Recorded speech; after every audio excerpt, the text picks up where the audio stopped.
Naiz irratian, bigarren kafea.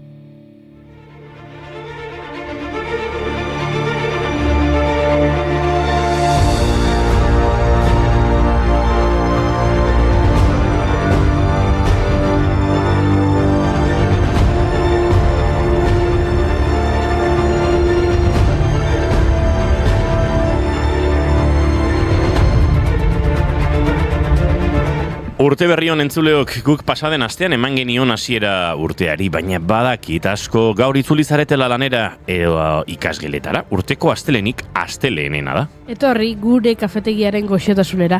0 azpitik 7 gradutara Maulen, 0 azpitik 2 Izaban, 2 gradutxotara Bilbota Tuteran, errepidetan mesedez, adibili. Esan bezala guk berotuko zaituztegu, kafea eta mikrofonoa prest. Ez diogu beldurrik elurrari.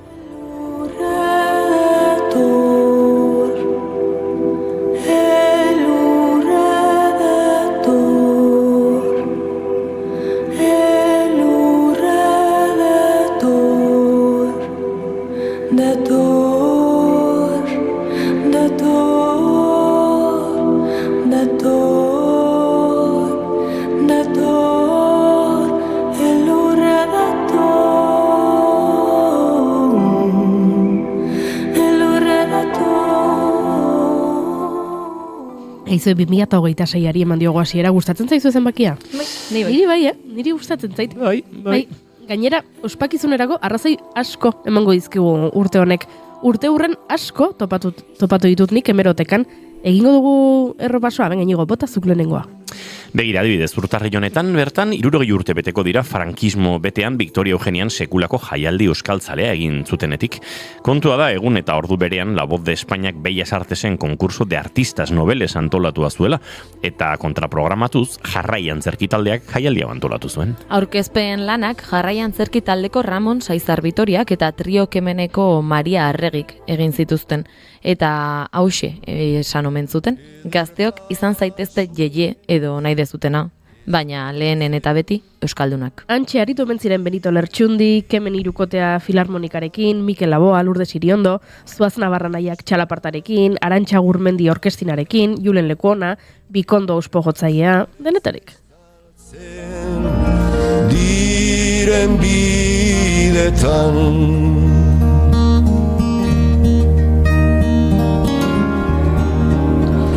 Liloranturik haiengan pausatu eta oarkabean ito egiten zara.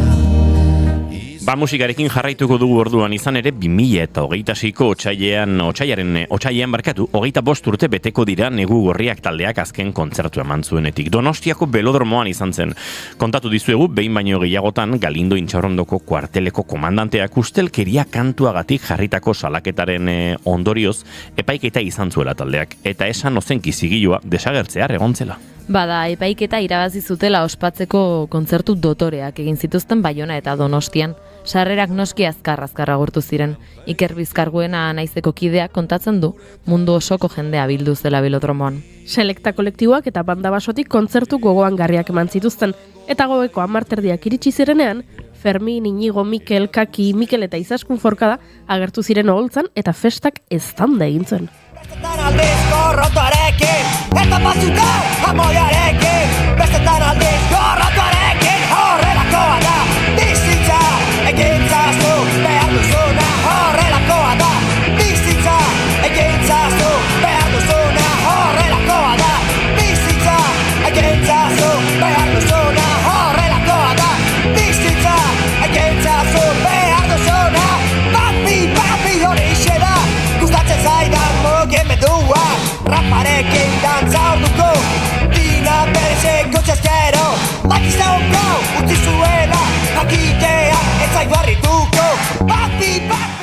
Enaiz belodromotik aldenduko. Martxoan barkatu 50 urte beteko baitira, 24 orduak euskaraz ekimena ospatu zenetik, 1976ko martxoaren 27an Donostia, Loiola, Iruñea eta Bilboko herri irratiek 24 orduko euskarazko irratsaioa egin zuten, lege frankistek utzitako zirrikitu bat baliatuta.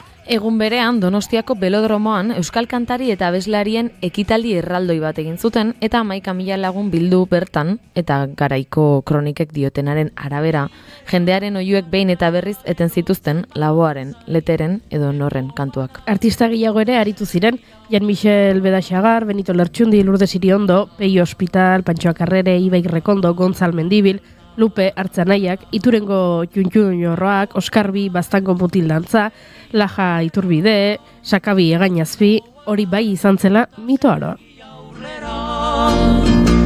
Ez dugu beldurrik, ez dugu lotxarik, norgeran zergeran aitortzeko. Ez gaituk lapurrak, ez eta zakurrak, kataiaz loturik ibiltzeko. Gizonak bagera jozagu. Eta apirilaren 14an Errepublikaren aldarrikapenaren 85. urteurrena ospatuko da leku askotan. Bereziki Eibarren 1991ko apirilaren 14an bertan aldarrikatu zuten Errepublika hauteskundeak errepublikano eta sozialistek irabazi ostean. Aldarrikapena egin zuten lehen hiria izan zen. Goizeko ordu txikitan bildu ziren bi alderdiak eta udal berria osatu ondoren 3 koloreko bandera ipini eta aldarrikapen ofiziala egin zuten. Eibarren hainbat ekitaldi antolatuko omen dituzte efemeride honen arira, baina horiek apirila iristen denean kontatuko dizkizuegu.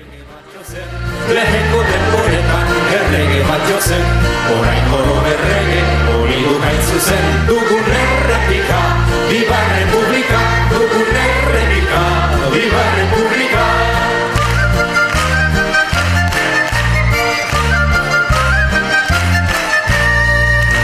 Ni ere erregen auto bainan ez aixian, ni ere erregen auto bainan ez aixian, bertzea gainean da, ni beti azkian, dugun errepika, Viva Republika. Eta ziur naiz, EHZ-koek ere zerbait berezia prestatuko dutela, izan ere 1986ko ekainaren 28an EHZ musika jaialdiaren lehen edizioa hasi zen Arroxan, Nafarroa beheran. Ekainaren 30 bitarte garaiko zenbait talde entzutetxuk hartu zuten parte. Iztu elkarteak eta Irulegiko irratiak bultzatutako jaialdia musikaz harago joateko eta Ipar Euskal Herriko kostalde eta barnealdearen arteko haustura eten eta Nafarroa bera eta Zuberoa dinamizatzeko asmoarekin jaio zen. Ordutik, edizio ugari egin dituzte. Eta 2026koak baduia da izena, geroaren lehen notak. Antolatzaileek alaxe azaldu dute. Geroaren lehen notak entzun ziren 1986an Arroxan, eta geroaren lehen notak joko dituzte EHZ-ko kideek arberatzen 2026an.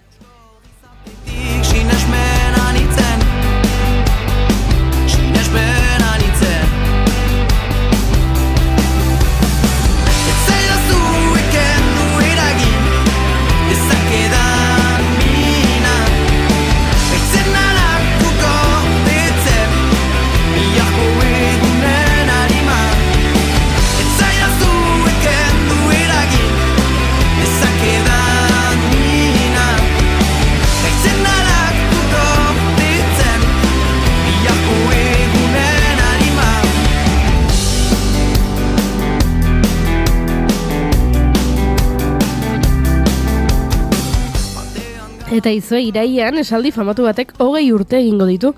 2006ko iraiaren 20an hemen sufre usaina dago esan zuen Hugo Chávezek Amerikako estatu batuen imperialismoa salatzeko nazio batuen erakundearen egoitzan. Bezperan bertan hitz egiten egondako George W. Bush Amerikako estatu batuetako presidenteari egin zion referentzia. Esanez, atzo deabrua egon zen hemen, sufre usaina dago oraindik. Eta orain ere, alaxeko usainea egongo da ziurrenik. Maduro eta bere emaztea baitu ostean, Donald Trumpek esan du ez duela baztertzen Venezuelan egindako operazioaren antzeko beste misio bat Kolonbian egitea, eta Kolonbiaz gain Kuban ere jarri du begirada. No es extraño.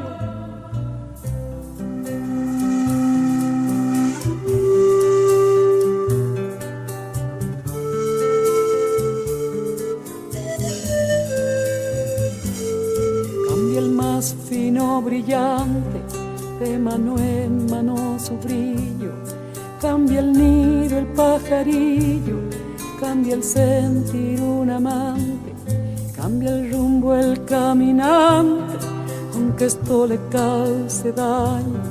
Y así como... Izango ditugu urtean zer triste egoteko moduko efemerideak, baina horien inguruan ere beste egun batean hitz egingo dizuet. Gaurko gaiei heldu beharko diegu orduan, astelehenero bezala puri-purian tarte izango dugu, telesail eta pelikulak gomendatzeko, hizkuntza autu ez hitz egiteko aukera ere emango digute. Eta izan Nutri proiektuko Alazne Mindegia eta June Ibarguenekin proiektua zarituko gara, eta baita urte berriaz eta nutrizioaz. Ai, urte berriko asmo honak, Lehen aldiz berriro podcastaren atal berri bat entzuteko aukera izango dugu. Urte hasiera lehen aldien garaia izan ohi da, eta Janire Arantzabel elkarrizketatu du oraingo honetan Pablo Zurutuzak. Baina guk berdin jarraitzen dugu hemen, zuekin, gure laborategitik. Entzuleok, urtarrilak 5 ditu eta astelehena da, ongitorri guztioi, bigarren kafera. Naiz irratian zarete, urte berri on, eta oraindik lanean hasi etzareten ontzako, esarkada mikatzak.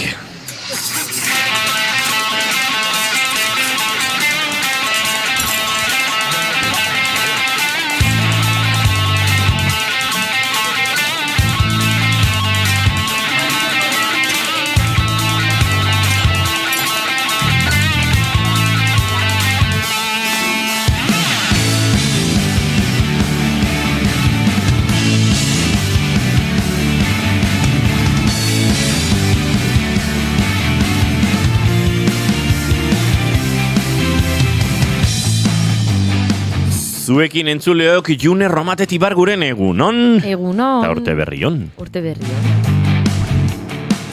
Eta zuekin entzuleok Goiuri Ezeiz Arandia egunon. Egunon. Urte berrion esan izun horrekoan. Baina esan berriro. Urte berrion. Urte berrion.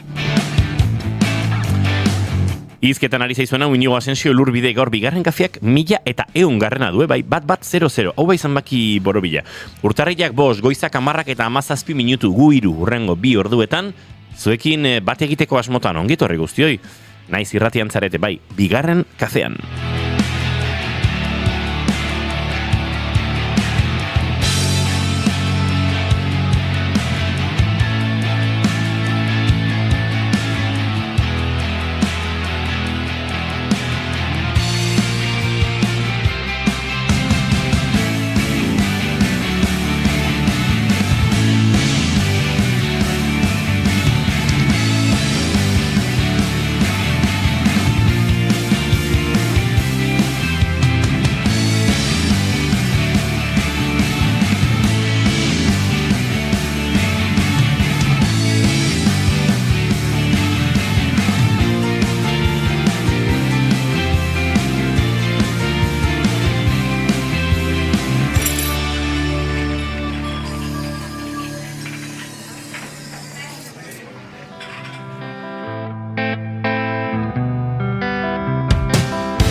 Horrelaxe abiatuko dugu gaurko 10 eta 19 minutu jotzera doazen honetan, zeatik ez taldeko kideak izango ditugu asteazken honetan gure entrevista akustikoan, urteko lehena, Eta, urteko lehena osatuko dute, euren lan berria edo euren lana kaleratu eta oso egun gutxitara, askorentzat akaso ez ezagon, baina tira, guk ezagunaraziko dizkizuegu behintzat, zuei entzuleoi, norbaitek dagoeneko entzuten baditu, asteazkenean beste formato batean entzungo dituzu hemen gurean, baina guk gaur diskorren kantuen artean hause aukeratu dugu, mamuak haragitu zaizkionari.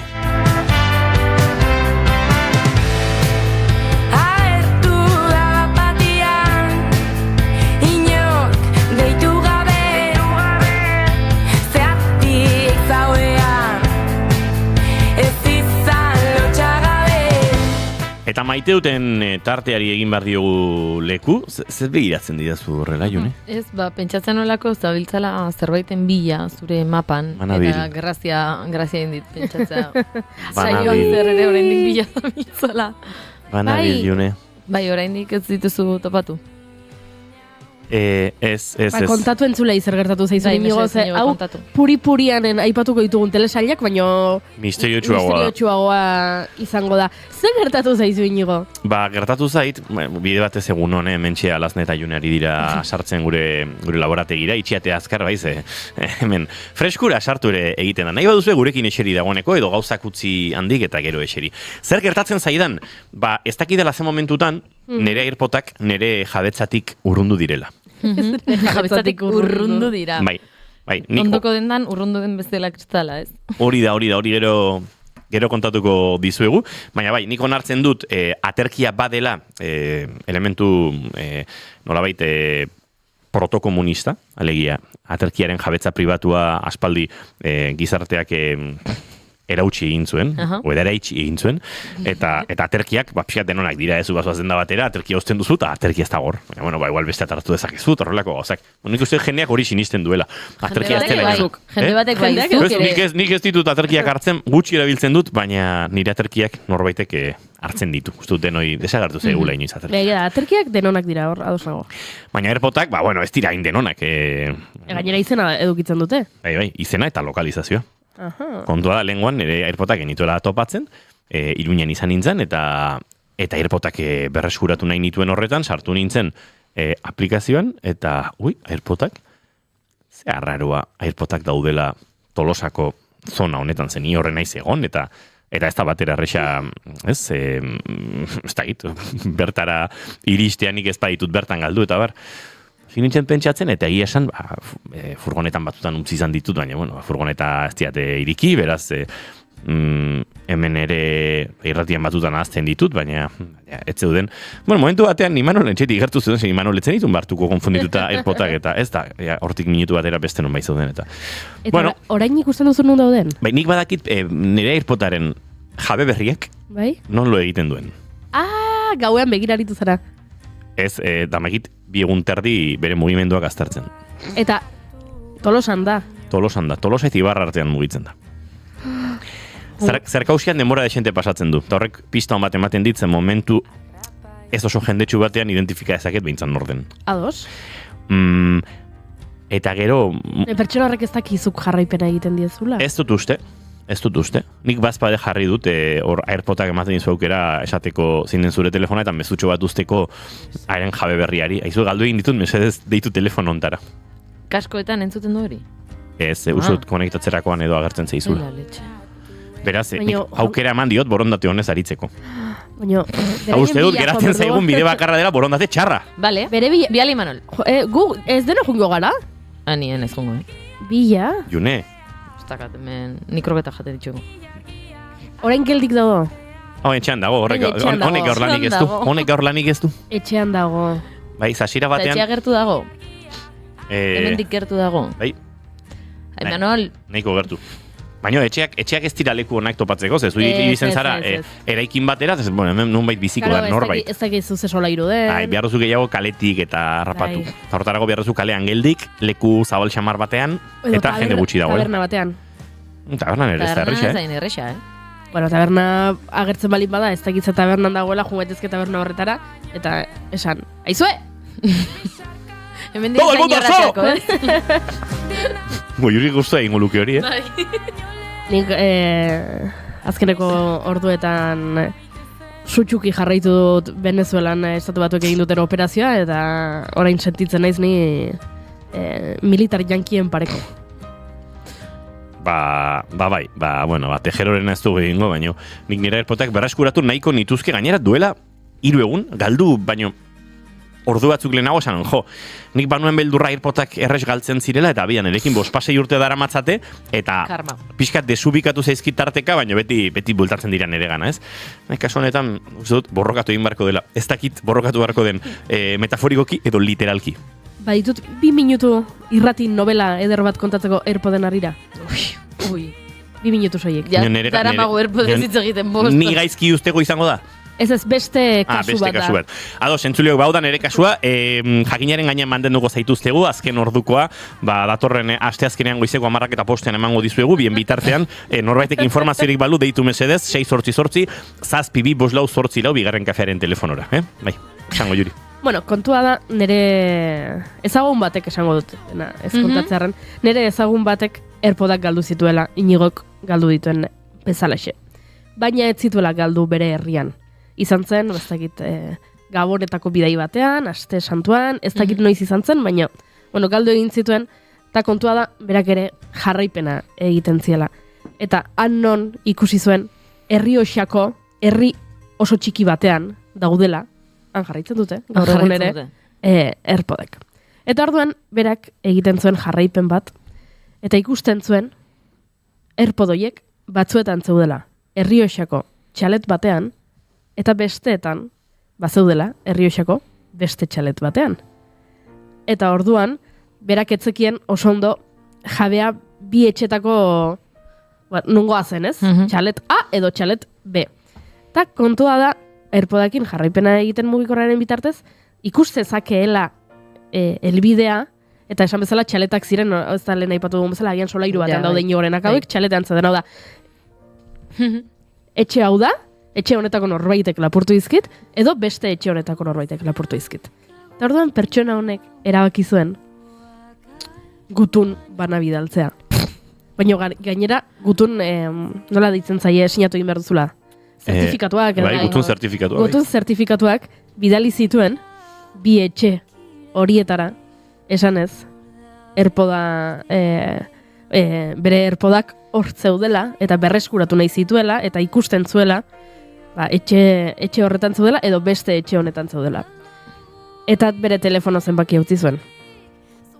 Eta etxe bateko jabeak deitu egin zion. Esateko, beraiek, etxe horretan, gurasoak eta semea bizi zirela. Eta beraiek ez egitela ezer AirPoden inguruan, baina gainera, arraro egiten zitzaiela AirPodak batzuetan txalet horretan egotea, eta bestetan beste txalet batean egotea. Ai, semea zebilen. Bi familiak aserre zeuden eta. Orduan, Romeo eta Julieta bat etxe horretako inor, etzela joaten B txaletera, edo hori uste zuen amak, behintzat. Baina nire ezagun honek, ongi zekien eta erregistratuta zeukan, etxe horretako norbait joaten zela B txaletera. Mama. Eta B txaletean omen ziren, beste familia bat, bi alabarekin. Eta orduan, inoiz ez dugu jakin zehazki zer gertatu den. Baina uste dut ama hori ere, une horretan enteratu zela, bere semea joaten zela beste txaletera. Orduak pasatzen zituenan, ez dakigu zer egiten zuen, baina zerbait gertatzen zela. Beraz, AirPodak berreskuratu genituen? Ez. Historio eder bat Gure ganatu genuen. Gure ganatu genuen, bai. Baizue, da ez zenioten jarripenik egin. Ja. Jarraipena ez, hor... kontatuko dut, gainera gutunak eta bidali zituen nire lehengusina honintzari gertatu zitzaion hau. Honintza gaixoak ez ditu berreskuratu bere AirPodak. Bino pentsatu igual AirPoden bitartez hitz egiten zutela gauetan iskutuan. Nola? Gauetan lapurrak eta besteak, pentsa dezagun lapurra izan aitekela, nik ere badaukat bastanteko konfiantza nire AirPoden lapurra gizonezko badela. Argi dago. Beraz, hemen ere pentsatu ezakegu mutilak lapurtu dituela, vale? Baina, alrebes ere izan diteke, berdin dio. Ez horrela zela, denbora gehiago pasatzen zituztelako AirPodak atxaletean. Atxaletean. Atxaletetik, betxaleterako bidaietatik gain, gauetan eta logelaren bakarda eta intimitatean telefonoz hitz egiten zuten. AirPodi esker, zureren guzu honintza da. Honintzak, nolabait, bideratu zuen leku egin zion amodi histori bati, akaso gaur oraindik bizirik dira buena, eta agian bere AirPodi esker izan zen. Ez duzu uste? Ez dakit bere AirPodi esker izan den, baina nire lehengusinako txaua oso triste dago ez ditulako berreskuratu bere AirPodak. Esan nire AirPoda dauzkanak egin dezala nahi duena maitasun kontuetan, baina itzul diezazki dela nire AirPodak. Gorkak dio, zer da iPod bat? AirPodak barkatu Gorka, dira, zu bezalako tipo sofistikatu eta teknologikoa. AirPodak dira entzungailu batzuk, aurikular txiki batzuk, kablerik gabeak, eta Apple markarenak direnak, horregatik izen hori hartzen dute, baina oinarrian dira, aurikular inalambriko garesti batzuk Gorka. Garesti xamarrak bai. Egun hon aspaldiko kurte berri hon diote mentxatean ze poza, ni gaur lanera bueltatu naiz, nire maite duta da, ze derra izan diren, egun hauek, bai, Gorka? Mira, gaurkoan ezin elkarabanatu zurekin maite duta. Bueno, a ber, ez dira intxarrak izan. Esan barra daukat, nire azken urtetako gabonik anti-Grinch maila gutxienekoak izan direla. Bazen garaia. Ezu, hori ez da refuerzo positibo, Bai, bada. Baitzera. Ikasten ez dela. Bazen garaia. Gauza bat faltatu zaizu gabonetan, Zer? urtero bezala. Ikusi ez Harry Potteren pelikularen bat. Ez. Baina bat ikusi nun. Ez. Ikusi zenuen duela urte bete. Ikusi zenuen, erdi bat, egaldi batean. Hori ez da pelikula ikustea. No erdi bat, oso ikusi nuen. Ze sinisten. Osorik ikusi nuen Harry Potter. Baina, a ber, ez ematen bizitzak denerako, da gero, jendea dago pixkat ematutan ere liburuak oparitzearekin. Azken aldian liburuak oparitu dizkiat, eta asko eskartzen diete. Baina gero, nire liburuen zerrendak ansiedadea sortzen dit. Dauzkat, Durango gaztokan, edoi etxartek, oparitu zizkidan katakrakeko aurtengo nobedadeak, ezin interesgarriagoak, hasi naiz, batekin, baina nire liburuak biderkatzen dira nik irakurtzen dituena, baina azkarrago. Duela 3 urte Durangoko azokan oparitutako liburu bat. Hori ere hasita daukat. Bai. Hasita. Baina hori, tasko daukat. Gaur ez, gure zirkua Tolosan bazkaldu frontoian Amaia Miranda eta Gartxoten kontzertua, Flores Parantonio Zepolita filma, eta Gabonetako mezua orain tokatzen da Aurreztea, Laister Donestebe etxea datorreta. Bueno, dantza hogeita bate, ole, ze gertatu zaizu, gaixo? Hori uste zuretzat dala Goiuri. Ez, galdera zan inigo ze gertatu zaizu eta kontatu duzu entzun gaioena. Ados. Hauek kontuak, baina hemen zerbaiten jabardura egin nahi nuen. Flores Parantoni, ikusi duzu? Ez, ikusteko daukat. Zo lagun batek esan zian, ai ama, zenbat negar. Baina lagun hau, Mexikon bizitakoa da, eta mexikaraz hitz egiten duz, bere bizitza gehiago pasadu Mexikon hemen baino, Espainian edo Euskal Herrian baino, eta gogatzen dute espresio ez, jore un buen txorro. Eta, ostras, nik ere zinemalien ikusi nuenean, bai, besteria, Antonio Floresen inguruko film dokumentala zinemaretoetan dago, hori zantzideken gaurko puri-puri antarteko gomendioetako bat, baina ez da izango, maiteutak egin ditugu ja? Ez. Zein falta da? Ez da bat, inork ez du maite dutik esan. Misteriozko kontua kontatu. Nere maite dut eza da, nere potak ez daudela nerekin. Hori baliatuko dut, olako txapa sartuta gero maite dute izateko. Gure bigon biatuak aria pentsatzen guk noiz hitz egiten dugu. Egunon, urbildu mikrora, Egunon. Eta jarri eroso, gorago, berago, jarri behar bali medituzu. Aulkiek ere altura gora eta bera egiten dute. Jarri eroso. Bitartean kontatuko dizuet nere maite duta. Bitartean, ados? Ados, zein da zure maite dutago Juri? Nola, gaixo egon naizen. Gabon egun hauetan. Ui, sorpresa! Bai, oso gaizki egon naiz. Kontua da, ezin nuela etxetik atera, eta orduan berreskuratu dudala bideo joko bat. Dala. Ez, Goiuri. Sims. Bale. Pentsatzen. Farm. Pentsatzen. Berriro bueltatu zela. Sims 4. Sims oso mundu mailan ezaguna da. Etxea eraikitzen duzu, familia bat egiten duzu, eta bizi egin behar duzu, eta bizi iraun, eta ez zaizkizun hiltzen, zure sortutako familiako kideak, eta horrelako gozak egin behar dituzu. Ez dakizue nolako engantxada izan dudan Sims 4 bideojokoarekin. Eta hori ere maite duta, ze oso gustora aritu naiz. Ez izot gezurrik esago, probestu dut eta erosi dizkiot osagarriak, ze gainera zuk daukazu bideojoko originala, eta gero eros ditzakezu, bestelako osagarriak, ez? Ze hasierako jolasean gauza asko egin daitezke, baina nik gauza gehiago egin nahi nituen.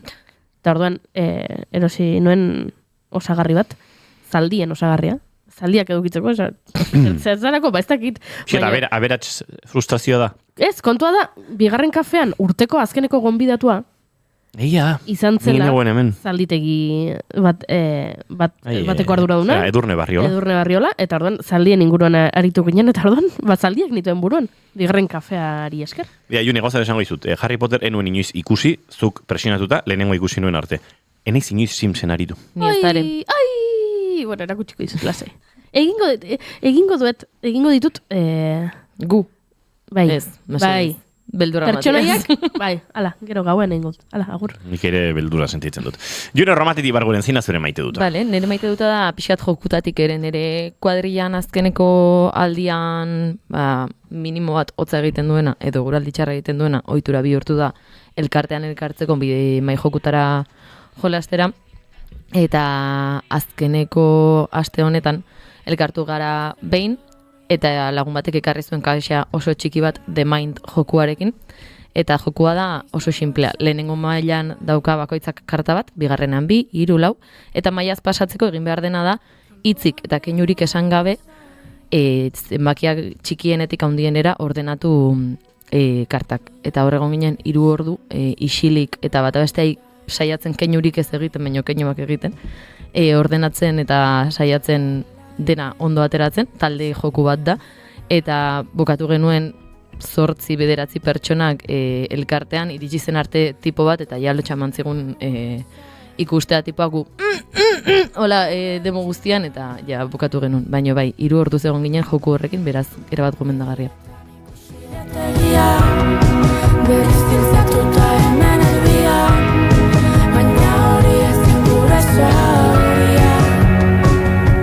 Entzuleo, hoxe gure maite dutak?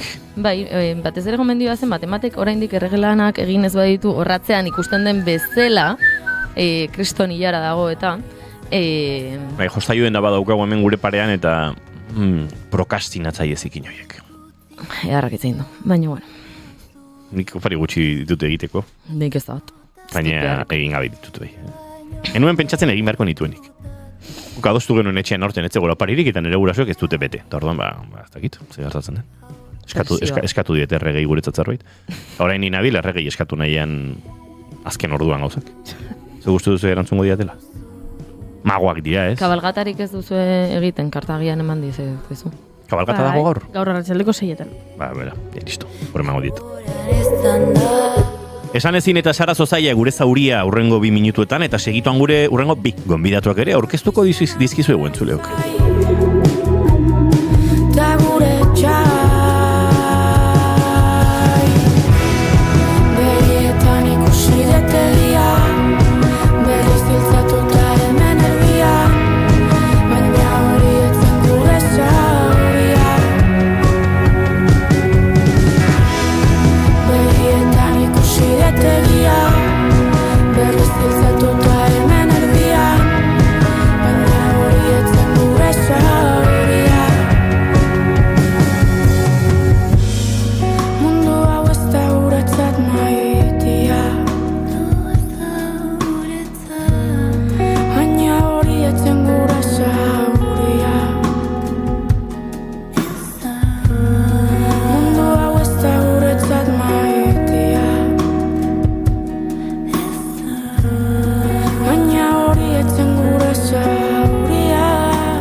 Harrapatu gaitu euriak, atertuko du egunen batian, hau da oroitu nahi dudan guztia.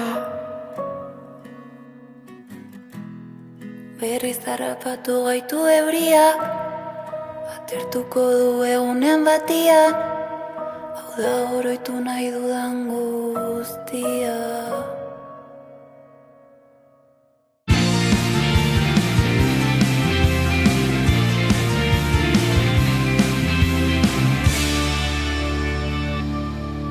Emaiozu bigarren aukera bat egunari. Naiz irratian, bigarren kafea.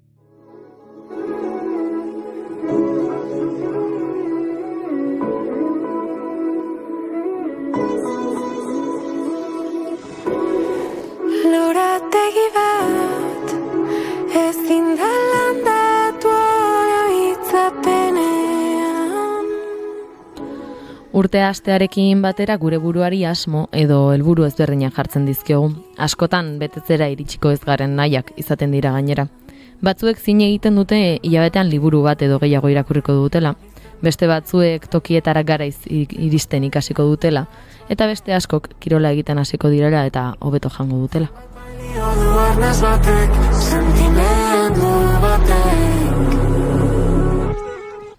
Azken asmo horien ondorioz gimnasioetako inskripzioek gora egiten dute urtarrilean eta agian gaurko gonbidatuen agendak ere pixka bat gehiago beteko dira.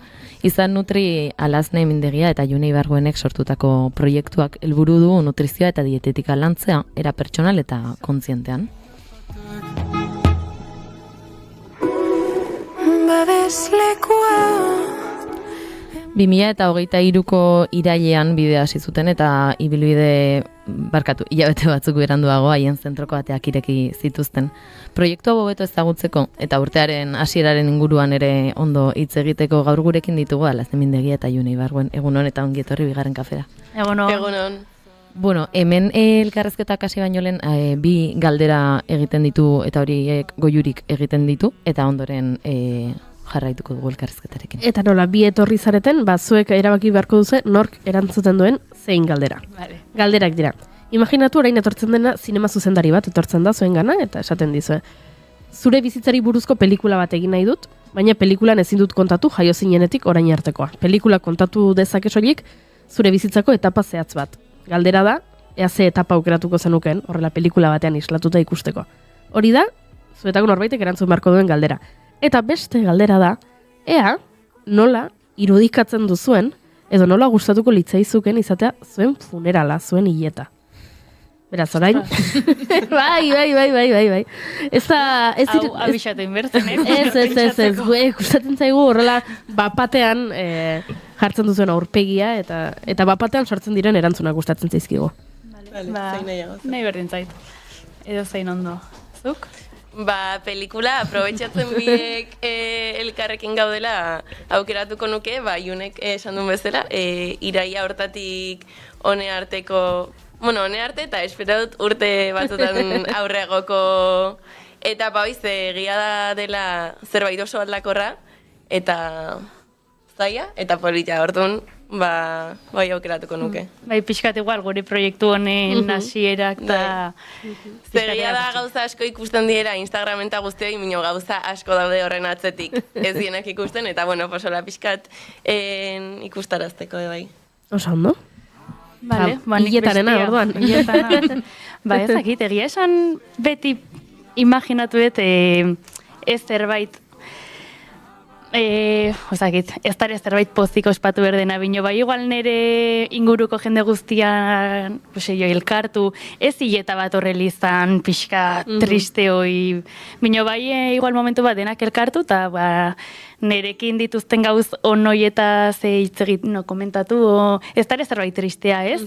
Pixkat gure bizitza eta ze pixkat hitz egin, eta bai hau pixkat izteko, ez? Agurroi esateko. Goatzen az bazenula, kanta bat nekori abixatu zen da zura nahiari, kanta hau nahi dut. Eta egia esan eneiz ez da goatzen ze kanta.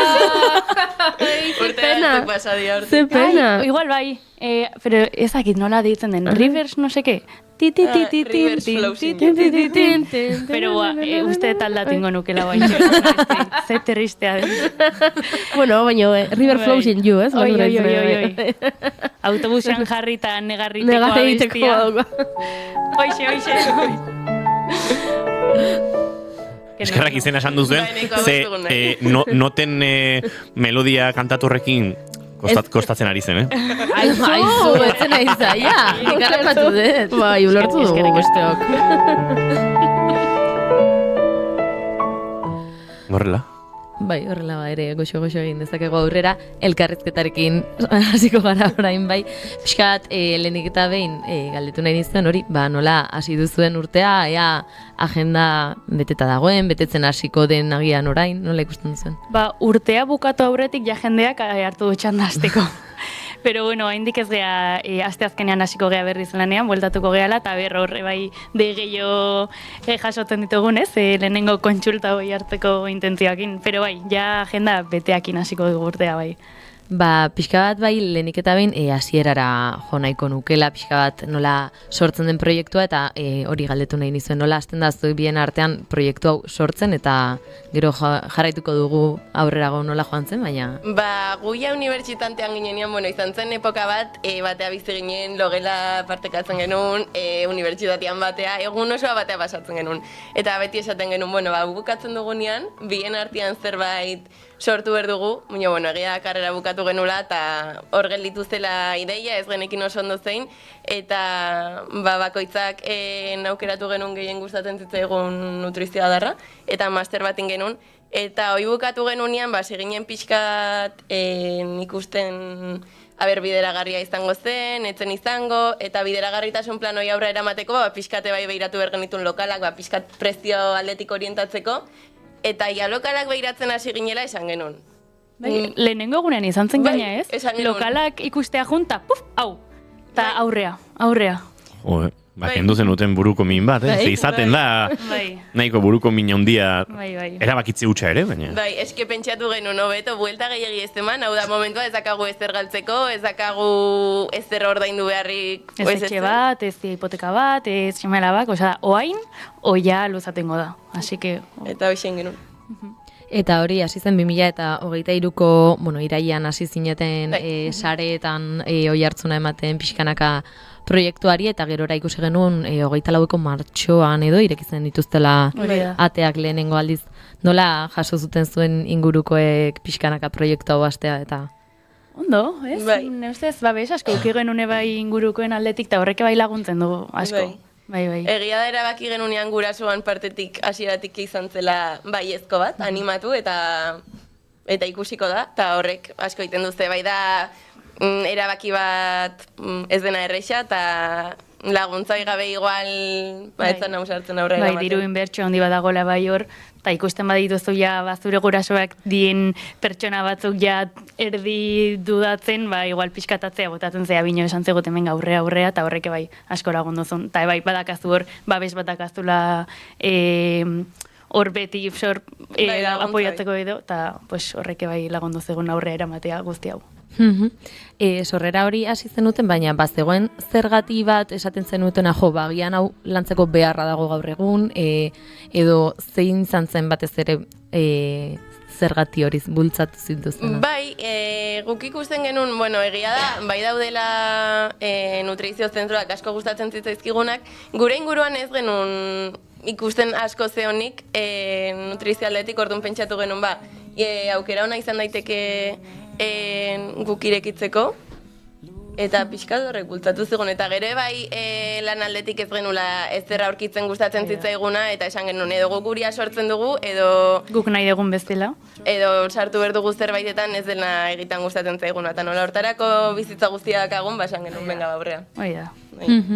Eta, pixkat, jendeak jakiteko, zentroa ez dugulako esan nun dagoen kokatuta, bat oi hartzuarra izan da, eta bestea horetarra, horeretako erdigunean dago, biterikalean dago kokatuta, ez toki oean egia esan horeretan. Eta zein helbururekin hasi zenuten bidea, zein zen zuen buruetan zegoen mugarriak edo? Nutrizio aldetik, bai, egia da nutrizioak gaur egun gerozta indar gehiago dakala, ez? Jendeak garrantzi hori ematen dio. Eta beti erakutsi gute, dietan asunto itxia denez, zelburu dakan, ez? Pixua jetxi, eta ja. Ordu nahi genuen bai pixka tortikatea, ze gure intentzioa ez da hori, ez? Dieta... ez dakite... Kontzeptua. Bai, kontzeptu hori edo pixkatateatzea eta gehiago ohitura osasuntxu horietan barneratzea, ez? Ez dela ezer pasatzen gabonetan pixkat gure ohituretatik ateatzen bagea. Azkenean nutrizio konstiente hoizuk leno esan dezun bezala, horri garrantzia ematea, eta ez... Oain arte dieta kontzeptu hori erakutsi den bezala hori jarraitza, hortik pixkatateatzea. Eta hori horrela hasita, hasi zineten pixkanaka izaten, pertsona ezberdinak gerturatzen hasiko ziren, nora izaten da pertsona hauekin harremanan, bezeroekin nola izaten da? Nik uste bastante gertuko harremana Bai, nik dakagu. uste oso gertukoa dela. Bai, jendeak konfiantza hartzen du bai guregan, eta kontatzen digute gauza batzuk, pues eske igual behaien inguruko enei kontatzen ez dietenak, osea, kontsultan juneri suposatzen dute bai, baina nahi negarrez eta jarri dia, eta pues, azkenean bai psikologo alde hoie bai hartu berdegu, Orduan, bai, uste konfiantza hoi ematen degula jendea irekitzeko, eta hasieran bai esaten dugu, hau leku seguro bat da, hemen kontatu nahi dezuna, eta hemen ez delateako, osea, laguntzeko gaudela, eta aldegun einan bai lagunduko diegula. Azkenean egia da nutrizioa emozioakin oso lotua dola, eta dena emozioak ez daude ondo, nutrizioakin ez dugu ez erriten orduan pixkat dena lantzeko. Ez da gure lana, baina, bueno, neurri batian laguntzeko aukera baldin badakagu, aurrea. Eta izan nutrin bertan, bueno, badituzue adar ezberdinak, ezta, zein dira eskaintza hoiek? Nutrizio generalaz aparte, dela bai pixu galera edo bai pixu egoera hoi, edo ohitura onak hartu antolakuntza. Hoi da. Ni nago, nik inun masterra nutrizio klinikoan, hau da gehiago digostiboki arazo guzti horiek pues nola sintomatologia hobetu daiteken Eta ni kirol nutrizion mastera inun, eta orduan gehiago kirol errendimenduakin lotuta. Kirol errendimenduakin lotuta, suposatzen dut izan dela azkeneko asteetan, zuen sareetan zabaldu duzue, Ibaikarekin harreman bat edo proiektu bat hasi duzuela, ez da? Bai, azkenian horren helburua da pixkat, zerbait orokorra da, talde moduan bideratu duguna, orientatzeko nola elikatu berduten, eta beraien kabuz ikasteko ze elikagaik aportatzen duen zer momentu bakoitzean, eta pixkat heziketa nutrizional hori aportatzeko. Nuen galderen artean ez, galdetu nahi nizuen, herriak nola jaso duen, jendea nola gerturatu den, baina ikusita herriko arrauntaldeak ez duekin harremana sortu nahi izan duela, ondo jaso zaituztete. Bai, eskertzen da. Gaina esaten zuten, leheno Donostiko nutrizionista batekin zauden edo, bino azkenean falta bat sumatzen zutela bai kirol erremendimendu aldetik, eta orduan esan zuten, zebez dugu herrian bilatzen ez, eta ikusita gu hor ginela, gure gana jo zuten, eta eskertzen da bai herriko negozioiek laguntzea. Aipatu duzu ez, pixka bat sartuko gara agian gaur egungo eta jendeari ere oso intereseko egingo zaion atalean izan daitekena, aipatu zu Gabonetan, onartu daitezkela ez, bide batzuk, edo Gabon garai honetan pazienteekin nola izaten da lanketa egongo ziren jendeak esan dizuena, eskizakita nola kontrolatu edo... Kezka handi bat izaten da, eta guk beti ematen duguna holkoa da, Gabon egunak, bazkari eta afari bereziak daudenak dia 5. Egun horietan disfrutatu eta ez pentsatu ezertan, eta jan nahi zuen guztia, eta gero beste egunak, egun normalak bezala, ez ezer konpentsatu, ez da ezer gertatzen aurreko egunean gehiago jan izanagatik, eta zure ohiturak mantendu, eta beste egunak alik eta normalenak izaten saiatu, eta ez izatea atzo asko afaldu nulako, gaur jarraituko dut gaizki jaten, eta ez dut kirola ingo, ze total, mendik 5 egunetara beste afari batakat, 5 egun horiek, normal eramaten saiatu, eta bida. Gero badaude paziente batzuk ja klinikoki normalanik eramaten ditutela, ezin diozula esan jan nahi dezuna, gero bestela gaizki eramaten dute. Orduan horiekin lantzen dezula beste modu bat, hoi pertsonan arabera alda da, azkenean pertsona bakoitzak bere limitea ezagutzen du, orduan pixkat kontrolatu limite horta iristeko eta listo, bino beste kasu guztitan, dia egunako espatzeko, azkenean gaina sozialki eramaten dugun guztia janariakin lotua dago, orduan, ezin dugu ez etzean, bitu nahi balen badezu jan, eta ez balen badezu nahi ez jan, hori beste oso garrantzitsua da jakitea, ze asko presionatuak sentitzen dira, nik ez dute nahi, ez detelako nahi, eta benga bai, eta orduan presio hortatik gestionatzen jakitea, eta ez sentitzea ez dare derrigortua ez, nahi dezuna ez egiteko. Ez konpentsatze horren barruan ere, nahi baduzu ez jan hori erabil daiteke, aplikatu daiteke biharamun horietarako alegia, atzo edo, ez dakit, 25 edo batean, ez, atzo afaria, gaur goizan bazkari egin dugu, afaltzeko gogorik ez daukat, bete-bete nago. Alda ez afaldu, edo gomendagarria da zerbait bai afaltzea? Benetan gogoa, benetan ez balen badakaztu gozea, eta ez balen badezu nahi, bino oain, konpentsatzeagatik iten badezu, Hori da. ja ez. Sugestionatuta balin bazaude. Erru batengatik ez Hori da, izatea. hori da. Gero azkenean bai, pues, afaltzen ez badezu, urrengo goizean kriston goxekin esnatuko zea, orduan hartuko ez du, atzo sobratutako bonboio edo zer, osea azkenean... Eta hor desoreka batera eramango zaitu denak. Hori da, orduan kontrolak egiten badezu eta benetan goxerik ez dakazulako baldin bada, bai, bino bestela ez, bestela komentatutakoan eroriko zea. Eta urte hasierarekin batera ez, esan dugu badaude Gabonetako hori, baina gero etortzen dira ez, asmo, proposito, helburu hoiek, eta jende askoren buruan badago gimnasiora joango naiz, pixua galduko dut izaten da batez ere normalean hori, eta askok gainera egiten dute, kontzientziarik izan gabe, zuzenean gimnasiora sartu eta, gutxiago jango dut eta listo. Zein dira hor benetako gomendioak edo jarraitu beharreko pautak?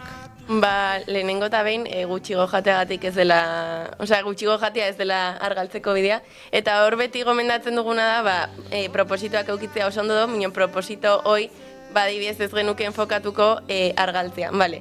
Zuk argaldu nahizu, argaldu zertarako, osasuntxoago egoteko kasu batzutan agian bai, enfokatu ohitura osasuntxu batzuk hartzen. Eta hortarako gaude gu laguntzeko, mino etortzen zaigunean jendia beti, bale, nik argaldu nahi dut, hor beti saiatzen ga buelta bat ematen eta ulertarazten argaltzea ez dela helburu bezala hartu behar duguna, eta helburu bezala hartu behar duguna dela, ohitura osasuntxu horiek hartu, osasuntxu mantendu, eta batzutan horrek ekarriko du argaltzea, mino ez helburu zehatz bezala.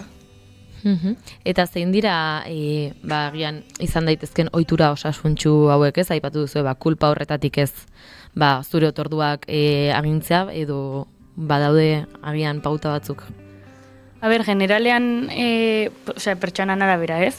Gure erantzun gogokoena da, oso segunda, segun pertsona. Orduan, ikusi berko zen, pertsonaren oraingo iturak zein dien, eta nondik jo dezakegun, ez? Ez aldatu dezakegu pixkatasi, bagoazen, fruta sartzea. Ohitura hoi da, fruta sartu. Eta azkenean horrekin ebai, iguale beste hain osasuntxoak ez dien elikagai batzuk baztertu iten dituzu, bino ez pentsatzen oikenduko dut, pentsatzen hau sartuko dut. Orduan bai bide hortatik jo, ez zerkendu, bino ze sartu, baizik, eta horreke bai psikologikoke bai egiten dut laguntzen du bai aldaketa hortan. Ohituren artean, nutrizionisti askotan entzun diet, badela ez, ariketa fisikoa, jaten duguna, nola jan eta bar, eta loa ez, loak ere bere biziko pixua duela hor, eta loaren kalitatean zer eta noiz afaltze horrek ere baduela eragina, eta hor sortzen dilelarako bukle batzuk edo, ezta? Bai, iguale lehenago afaltzea gomendatzen delako eta hortik joan nahi dezu. Bai, badaka, zer ikusia bino esaneten bezala pertsonan arabera. Bado jendea, iguale nahiago dula afaldu eta jarraian lo hartu ze tripabeteakin hobeto hartzen dulo, eta beste batzuk afaldu eta 2 ordut hartu berdutela lo, ze bestela ezen dutelo hartu. Orduan, pertsonan arabera ikustea zein izango zen behaien kasua, eta hortiko... Eta horre bai beti daude elikagai batzuk afaltzeko kentzen dienak, ze gero loak kaltetzen duten, bino bai pertsonan araberako da. Pertsona batek lentejak oso ondo digeritzen baldin batu, eta gero ez da du arazoikiko ijanta gero loiteko, naiz eta legumreak dien elikagai bat ez dena afaltzeko lotzen ohituroien gatik, etzen arazoik ongo. Eta hemen bada beste meloitxo bat, joera asko izan dira nutrizioaren munduan, ez urteetan eta bar, azken urteetan oso presente dagoen joera bat da aldizkako barauarena, edo fasting edo ayun intermitente delakoarena.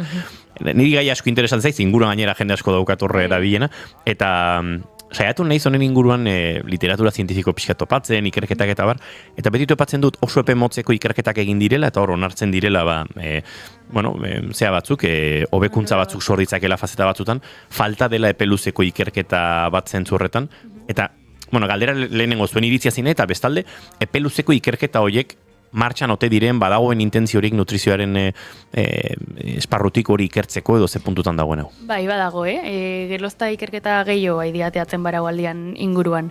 Eta gure iritzi bezala, ez dut esango kontran nagola. Bino egia da, pertsona ezagutu berdela ikusteko ea ongiten dien o gaizki adibidez. Nik nire gorputza ezagututa, nei gaizkin gozian. Eske, ez dinaiz esnatu eta ez gozaldu, eske ez zait sartzen buruan. O kirola iteatea gozaldu gabe, jende askok ez der jangabe iten duela kirola, adibidez nik ezingo nuke. Orduan, ikusten badet, etortzen den pazientea, ez aiola gustatzen gozaltzea, ez dula inoiz gozaldu, nik ez diot derrigortuko gozaltzea. Bitu, ohitura, ohi baldin badaka eta horrela ongi baldin badago, hola jarraituko egu. Orduan, berez onura bestela nik enuke erabiliko baraualdia estrategia bezala, Bino, bai, alko zen izan egia da, igual klinikoki bai kasu askotan ongi etortzen dela pixkate digestio sistemai deskantxu hori ematea. Bino, hola orokorki, ez, eta gutxio nutrizionista batek kontrolatu gabe, ez? Eta igual erantzun nahi duzu. Ez, eta bai esateko baragualdiana jende asko pentsatzen dula dela otordu bat saltatu eta hola pixua geistia azkartzeko. Baragualdia ez da pixua geisteko modu bat, eta gaina baragualdia ez da otordu bat kenduta listo da. Egun hortako otorduak beste modu batean antolatu edo igual bi otordu elkartu, orduan horre bai ez dela otordu bat kenduta listo. Eta kirolarlora bideratuta, hemen badago beste joera bat esango dugu, dieta hitza bitatze alde hortara, ez? Ketoaren edo ketose genesia edo danako, ez? Hidratoen desagertarazte hori, eta kirolarloan uste dut, momentu batutan gehiago erabili zela, eta pixka bat ez da joera hori ez duten pixka bat aldendu edo, baina gizartera iritsi dela, ez? Eta horra akaso baduela arrisku batzuk, kirolari, goi mailako kirolari batek baduelako igual nutrizionista, mediku eta bestelakoen jarraipen bat, eta gizartean ez dela gertatzen, ez? Eta hor, akaso bai dago, joera hauetekin bat egiteko, puntu arriskutsu bat edo, ez? Bai, hau azkenian nik uste bai dela, karbohidratuak azkenian dia energia iturri bat, eta kirolariak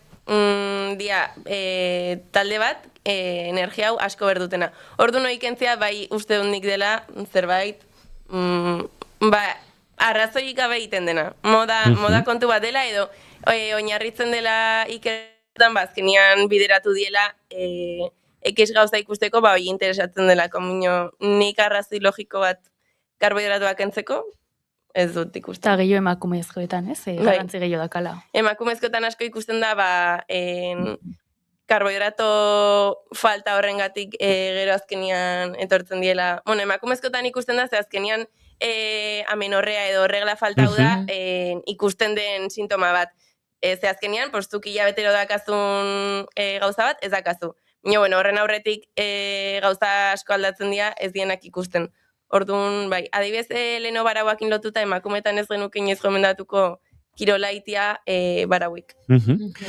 Minutu batzuk oraindik lapurtuko dizkigu, eta kirolarekin jarraituta, horregon da joera bat ere karbohidrato gaindosietara gorputzak behartzeko, entrenamenduetan, orduko 200 eta piku gramo sartu eta digestio sistema kakotxa artean diot, eskuekin ari nintzen egiten, baina entzuten gaituzten entzako, ohitu eta gerora, eta horre irakurri ditut, horrek arriskua sortzen duela ere peluzera, eta gorputza oso mugara eramaten dela, eta sistema digestibo horren lan hori peluzera asko kaltetu daitekeela, edo ez dakit horre ze iritzi duzuen, edo kasu honetan igual zuri dagokizu. Bai, nik uste hori dela beste joera bat, justo kontrakoa diela gorputzari ematia estimulu batzuk ez dienak beharrezkoak. Azkenean gorputzari gauza erreztu beharrian, zailtzia. Kirola egiten dugun momentuan nahiko landaka gorputzak kiroloi asimilatzen, eta elikaduran ikuste dela zerbait azkenean horrei laguntzeko modu bat dena, eta eman bertzaiona momentu bakoitzean behar duna,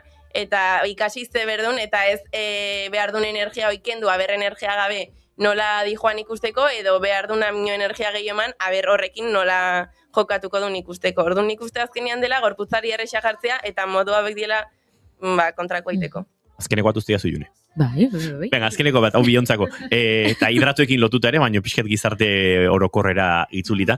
Badago bapatean, ez dakit, alako jazarpen bat azken urteetan karbohidratoekiko, nolabait produktu, ez dakit, oso kritikatuak bihurtu dira, gero horbeti egon daz, gauean hidratorik ezartzeko, ez dakit gomendio logiko edo mito bat izan ote den, baina mito ez da.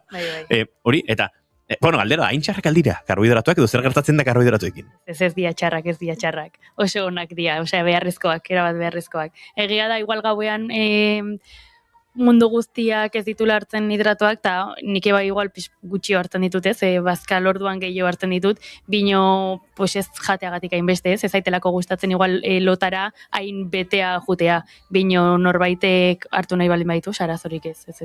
Hor, gauaren kontuenekin eta pixat berriro kirolarekin lotuta, uste dut azken urteetan ikerketek kokatu dutela karbohidratoaren prozesua, ez? Glukogeno akumulazio hori oso kopuru luzeetan, 10-12 orduko kopuruetan, eta beraz, goizeko kirol jardunaldirako gosaria baino afaria dela, ez? Hidratuak txertatzeko momentua. Bai, hori da. Bai. Egia, adibidez, karrera baten aurretik edo, makarri platerka bat sartu gauean, eta hobeto dela, bai, gosaria igual, da zerbait ikasi berdena, ez? Kirolain aurretik hoi kontrolatzen, o jakiten abertzure gorputza zer egiten dion ongi. Ikasi berden zerbait da, bino bai, gauean kasu hortan, arrazoi guztia. Bai. Tira, orain goizeko 11:05 minutu ditugu, Alazne Mindegia eta Juni Barbuen, mila esker gaur gurekin hemen izateratik, eta, jarraituko ditugu gertuzik, ez? Bai, gertu izango ditugu, eta espero dugu, Junek lehen aipatu duen bezala pelikulan luze joan dadila bidea. Eskerrik asko. Eskerrik asko bikote. Bueno, goizeko 11:05 minutu entzuleok bagoaz bixi eta barkamena eskatuta, gure estudio zentraletara, berandu xamar bagoaz eta goizeko 11:05 azken ordukoari heltzeko ordua. Itxaso Leon, egunon? Kaixo, egunon.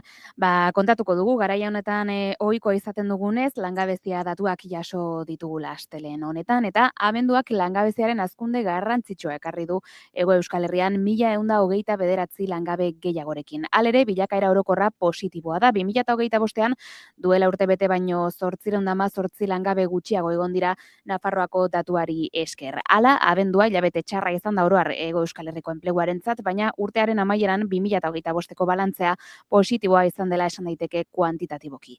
Egia esan, Nafarroak eusten dio datu horri, izan ere, herrialde horretan urte bete lehenago baino 872 langabe gutxiago daude, eta gainerako herrialdeetan berriz 54 gehiago. Ehunekoetan, Nafarroan 2,87 jaitsi da, eta Hego Euskal Herrian 0,05. Herrialdeka Gipuzkoan bakarrik igon zen langabeen kopuru aurreko urtearen aldean, zehazki 210 langabetu gehiago izan ziren, Bizkaian 139 gutxiago, eta Araban 17 gutxiago, hau da, egoera ia berdina izan zen.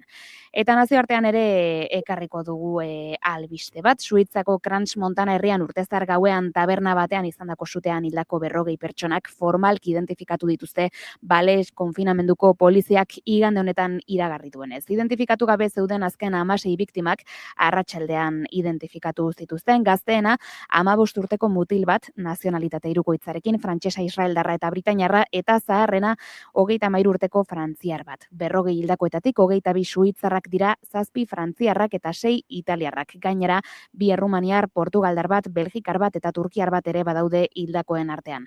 Biktimetatik 2 14 urte zituzten, 6 15 urte, 9 16 eta 3 17 urte zituzten. Hori da biktima gehien izan diren adin tartea. 6 hildako 18 urte zituzten eta beste 14 biktima 20 eta 29 urte bitartekoak ziren agintariek emandako informazioaren arabera. Eta honen inguruan bestalde kontatu dezakegu Balaiseko Ministerio Publikoak ikerketa penala abiatu duela su hartu zuen tabernako kudeatzaileen kontra, baina ez du prebentziozko espetxeratzerik ezarri, ez baitu akusatuek ihes egiteko zantzurik ikusten. Ikerketak argitu beharko du Crans Montanako establezimendu horren espedientea zuzena alzen, kudeatzaileek egindako obrak horren araberakoak alziren eta erabilitako materialak, ebakuazio bideak eta suteen arloko arauak betetzen ote zituzten. Bi albiste hauekin geratuko gara oraingoz, baina 12etan ekarriko dugu gehiago, eta ordu batetatik aurrera ere, albistegietan errepasatuko dugu gaurko eguneko aktualitatea.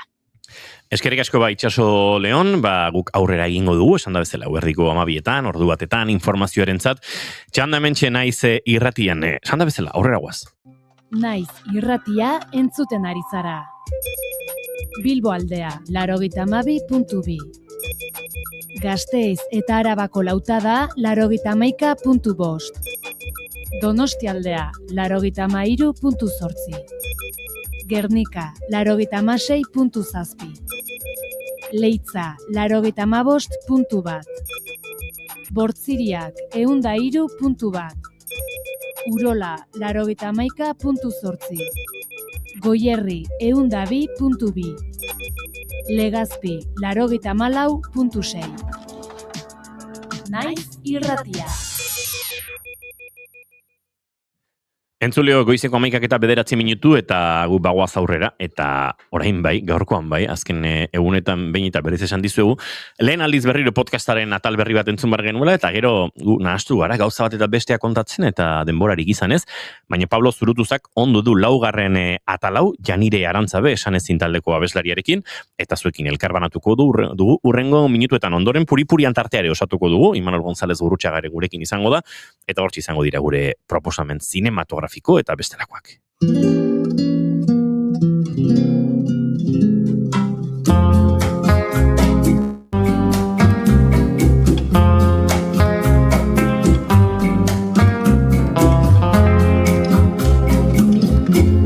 Egun hon entzule. Hau, lehen aldiz berriro da. Artista desberdinen hasierak ezagutzeko txokoa. Ikusten dugunaren atzean, beti dagoelako hasiera bat. Gaur, Janire Arantzabe, esanezin.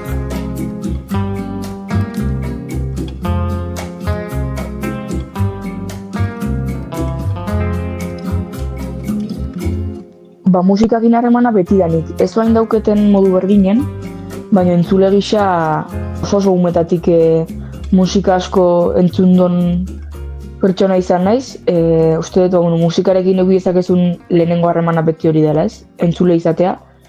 Eta nik bai sentitzet neurri handi baten musikari naizela lehenago eta lehenengo entzule izan naizelako. Eta bai, entzule zutsua izan naiz beti musikarena, segitzen dut izaten oraindik ere. Eta neurri hortan esango nuke lehenengo harremana betidanik izan detela musikarekin. Zein garrantzi zuen musikak zure etxean? Nire etxei dagokionez kuriosoa da, ze nik bizitzaren eta egunerokoaren zati handi bat beti partekatu dut nire familikoekin, bereziki gure familiak urte askotan zabalik eukidun jatetxean eta aldi berean nire amonaren baserria izan dan hortan. Eta kuriosoa da, ze musika pila entzutezan gure jatetxea eta gure baserria dan horretan, bereziki nire tio abueloa beti izan dalako oso irrati zalea, oso disko eta oso kaset zalea, oso vinilo zalea, eta musika beti zegoen martxan gure sukaldean, lan egiten genuen bitartean, lanen ez ginen tarteetan ere bai. Egia da beti izan dela, trikitixari lotutako musika hori, eta gerora igual, akaso hortik bat horki dela ere bai musikarako zaletasun hoi, baina, estilo aldetik zerbait aldendu nahi zela hortik, ez? Egia da, ni sentitzen dutela trikitixan badagola nola bait nire etxearen musikalitate hori, eta asko lotzen dut hori ere bai nire etxearekin, eta nik iraganean numetan asko entzun dituten kantuekin, eta nik uste beti dagoela hor zerbait, ez? Eramaten zaituna nola bait gerora musikak leku berezi bat izatea ere bai zure bizitzan, nahiz eta beste musika estilo batekin dan kasu hontan bereziki, baina bai nire etxean musika egunaren erdian beti irratian martxan, eta beti piezaren bat edo beste beti entzun gai. Noiz konturatu zinen musikari izan nahi zenuela? Bai esan, uste, inondik inora ez nintzela hasi bide hau egiten premisa horrekin edo pentsamendu horrekin musikaria izan nahi eta orduan hasiko naiz.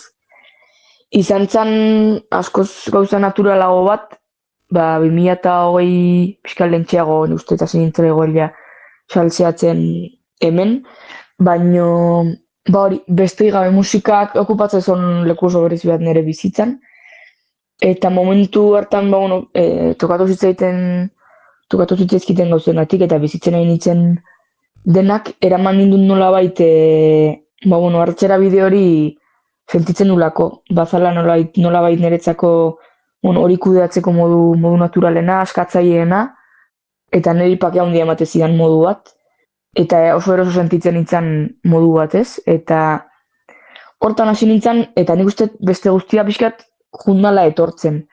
Eta bidea egiten jun naizela, plazerretik eta sentitu betelako nolabait hontan hasi nintzenetik, hemen badagola musikaren bidez, badauketela, hemen egoteko modu bat askotan, mundu hontan egoteko modu bat, eta ni naizen bezala izateko, eta hori nolabait nire inguruari erakusteko modu naturalena niretzako oraintxe eta hasi nintzenetik musika izan da beti. Eta baten, topatzen dezu nolabait zure lekue mundu alrededor hontan, eta uste beti dela gehiago hori. Osea, askotan ez dut pentsatzen hontan nabilela eta musikari naizela.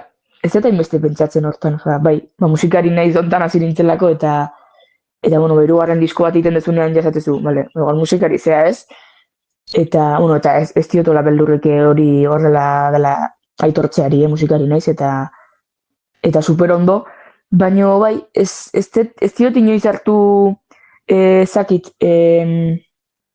tankera hori hemen egoteari, ez diot sekula igual nire buruari afirmazio hortatik gehiagi ikusi, eta gehiago izan da oso modu bizeralean eraiki detela udena, eta batzutan hori egiten duzu bitartean eta bidean, baten esatezu, musikari naiz ez, baina ez da inoiz hasi nire bidea ustet musikari nahi izatetik. Hasi da beste leku batetik guztiz, eta uste horrek ere askotan ematen dizula edo eman ditela presio gutxiagorekin aritze hori. Hartu diotelako honi guztiz bestelako asmo bat eta horrek eman ditela lasaitasun ez hemen egotearen eta presioak akaso gutxiagorekin gauzak egitearen lasaitasun hori. Zein izan zen ikasitako lehen instrumentua? Hau kuriosoa da, ikasi duen lehenengo instrumentua ez da gaur egun nire instrumentu printzipala dan hori, gogoratzen naiz, solfeoko bigarren edo hirugarren kursoan gebiltzala izpa eta biok, eta hori, bazan instrumentua aukeratzeko urtea ez, eta hori, gutako bakoitzak papertxo bat hartzezun, eta horren arabera, instrumentua aukeratzen edo bigarrena edo azkena izan zintezken. Gure kasun, izpa eta bioi nahiko bukaeran tokatu zitzaigun, eta instrumentu bakoitzan X plaza zeuden, eta guri tokatu zitzaigun erako, gu nahi genituen instrumentu horietan lekurik etzegon, eta bi instrumentu gelitzezian aukeratzeko, edo biolontxeloa eta edo tuba. Eta, nahi soinuz, tubak etian bereziki erakartzen, eta urte betez biolontxeloko klaseak jaso ganitun bai aizpak eta bai nik, eta ikasen duen lehenengo instrumentua, orain naiz zertaz gogoratzen, biolontxeloa izan zen, kuriosoa da, baina anekdota modura hortze dago, eta hori, ez dakit, egia esan ez dakit noiz, ez nahi zoroitzen zenbat urterekin hasi nintzen musika eskolan, eta zenbat urterekin aukeratu nuen instrumentua, baina lehenengoa biolontxeloa izan zen. Noiz iritsi zen zure lehen kanta? Nik idatzi letraldetik, eta aldi berean musikalkiro konposatu duten lehenengo kanta, edo konposatu nuen lehenengo kanta, berriz zu izan zen, aireratzen lehen epean dagon kanta, eta kuriosoa da, askotan, hirugarren diskoa orain ez, eta bizkat bideara egiten zoaz, eta kantu zahar batzuk aurreko diskoarekin zuzenekoan ez genituen jotzen, disko berriarekin beste batzuk gehiago gehitzen dira, eta usten dituzu bizkat setlistetik kanpo, eta aldi beren berrizu bada kantu bat, sentitzen detena, bideak aurrera egin ahala, eta disko berriak eta kanta berrik iritsi ahala, sentitzen dut, badala kanta bat, ez detenak enduko sekula, esan ezinen setlistetik. Badiote kariño horrezia kanta horri. Ez dakit, nik uste lehenengo izate horrek ere ematen diola, pixkat kanta hartatik, banandu nahi ez hori, baina bestera ere behirutze zaituzu kanta borobila, eta lehenengoa izan askotan, lehenengoak beti daukala lehenengo aldi horietatik ez dakit. Akaso igual esperientzia gutxi daukazunean eraikitako kanta bat dela, baina nik uste hortikan ere batzutan ateatzen diela gauza politek, eta sentitzeta dela horietako bat. Zer entzuten zenuen orduan? Garai haietan eta nire nerabezaroan zehar asko eta beti entzun duten talde bat izan da Lain taldea, kariño berezia dioten talde bat da, eta niri suposatu didate asko bere haien kantuak, eta aldatu ziten bizitza haien kantu batek zehazki. Asko entzuten online, asko entzun nun ere bai garai horietan, eta Liberian izan zian bere lehenengo kantuak izarok, bere lehenengo Paradise eta on disko harri buelta pila bat eman nizkion gogoratzen dute oso ondo, eta nik uste izan dela ere bait nire musikalitate edo nire musikaren bidea kitzen hasi aurrekari horiek, ez dakit, nolabait referenteak sumatzea ere bai gerora egitera ausartu nintzen hortan, eta gogoratzen dut izaro izan dela niretzako lehenengo referente hori ez, Lain taldearekin batera. Eta igual euskeratik kanpo asko entzuten nituen, eta oraindik ere asko entzuten ditut, eta izan dira bi talde asko markatu nautenak ere bai, La Moda taldea eta Vetusta Morla taldea.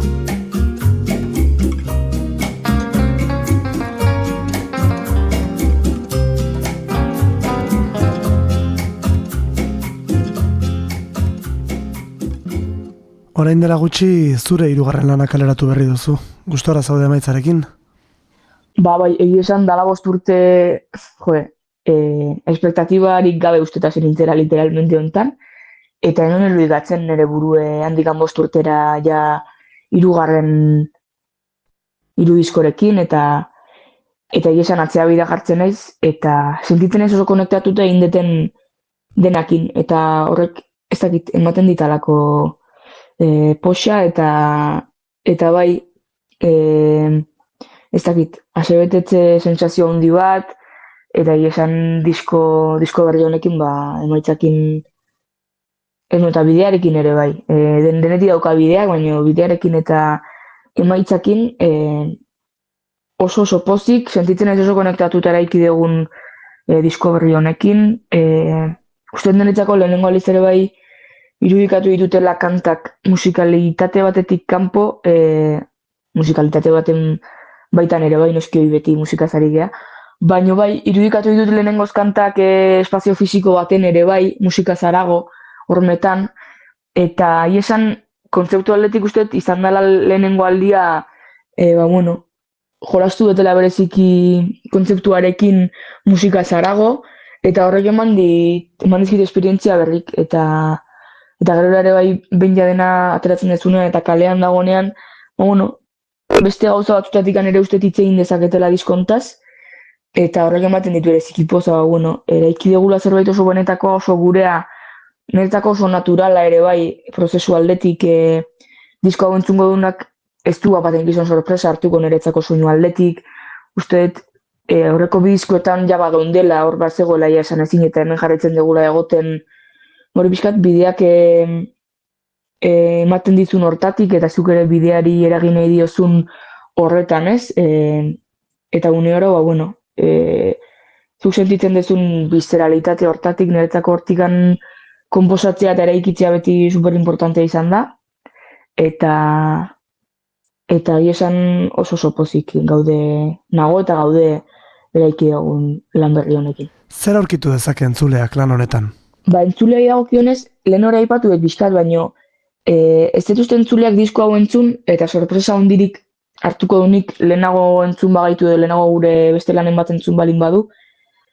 Musikalidade aldetik eta sonoridade aldetik, ez dituzte hola aldaketa hondirik dagonik, baino ez tegulako eman nahi aldaketa hori, eta uste detelako ezakit, askotan igual proiektuen ibilbideaz hitz egiten dugunean, hor askotan hitz egiten da, ez dakit aldaketez eta evoluzioez eta konfortzonatik ateratzeaz. Eta askotan sentitzen dut, hontaz hitz egiten danen, beti hitz egiten dela soinu aldetik aldaketa handi xamarrak edo jebiak egoten direnen, eta ez nago oso ados aldaketa soilik islatzearekin soinu aldaketa potoloetan. Uste dut evoluzioa eta aldaketa beti egon daitekeela, beti tokatzen diela eta beti daudela garai berriak, eta horrek ez duela esan nahi musikalki aldatu behar degunik goitibera baten egiten gabiltzan hori, baldin eta ez parezu sentitzen nola gala. Ez dut uste zentzu handi daukanik nolabait saiatzeak konfortzonatik ateratzen eta sonoridade aldetik gauzei 1000 buelta ematen, ez parezu nahi eta ez parezu irudikatzen zure proiektua hori egiten. Niretzako beti izan da superimportantea visceralidade batetik sortzea, disko honetan ere ala izan da, eta gero uste bidean eman diogula kantu bakoitzari sentitzen genuen sonoridade bat, bai sentitzen dut disko honek sonatzen dula bereziki, eta bilatu dugula ere bai grabaketa eta ekoizpen prozesuan sonatzen dula oso organiko, gure musika bada nahiko organikoa, beti izan da. Baina disko honen grabaketan bai egin dugu apostu hori, organikotasun horrena, eta uste entzuten duzunean ere nabaritzen dela, eta bai gauzak pixkat biluziago eta soilago badaudela, kaso beste azken edo bigarren erretratu bat disko horrekin alderatuta, nahiz eta disko hori ere bazar nahiko organikoa, baina bai hemen bereziki gehiago sentitzen dut, eta niretzako pixkat hormetan idaztearen hori ere bai, hor badago organikotasun bat nik lotzen ditutelako hormak gure egunerokoarekin, eta pixkat sentitzen dutelako kantu hauek badiela nola baiteko, ez dakit, reklamo moduko bat gure egunerokoari eta elkar eragiteari. Irudikatu ditut nola baite hormak gure arteko elkarrizketa, txat eta hausnarketa gune bezala, ze uste dut beti izan diela hormak gure egunerokoan horren adierazle, eta bizkat obsesionatu noiz nola baite idazten un hori, idazten ditun kantak esaldi batzuk hormetan idatzi eta ikustearekin, norbaitek hori irakurri nahi izatearekin obsesionatu naiz, eta uste dut badula bereziki nolabait irakurria gantzuna izateko bilatu betela bizkat irakurria eta entzuna izan nahi hori diskonekin, eta badula erreklamotik asko.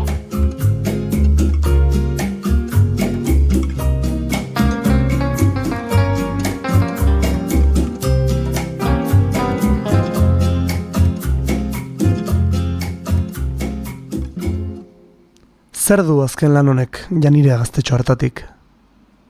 Ba, Janire Gaztetxo hartatik gelditzen dana oraindik eta niretzako da superimportantea, nire musikalitatean eta nire konposatzeko eta sortzeko modun, da nolabait visceralitatetik kantatzea eta konposatzea beti. Ze ematen dit, iten deten horrekiko beti konektatuta sentitze hori ez, eta kanta bati denak enduko bazenio, eta utziko bazenu biluzik hori, gitarra akustika eta gotxu batera, sentitzea beti hor zaudela zu ez, eta niretzako hori da superimportantea horregotea, eta ezakit, hori galtzeak ustet niretzako zentzu guztiak enduko liokela honi egia esan. Zein izan da zure azken lehen aldia?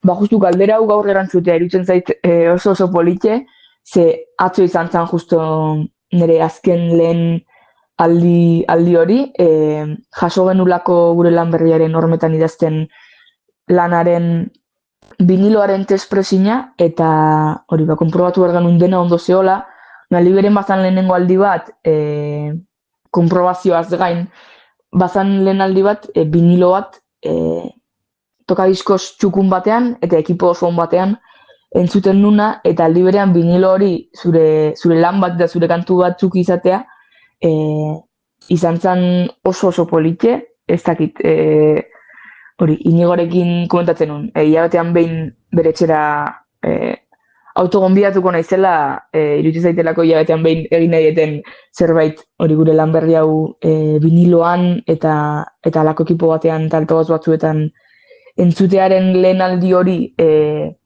izan zen oso berezia, eta esan urrengo lehenengo aldia, epela aurrera ez daukat ezer ustez lehen aldiz egingo detena, baino egiten badet kontatuko dizuet bestela.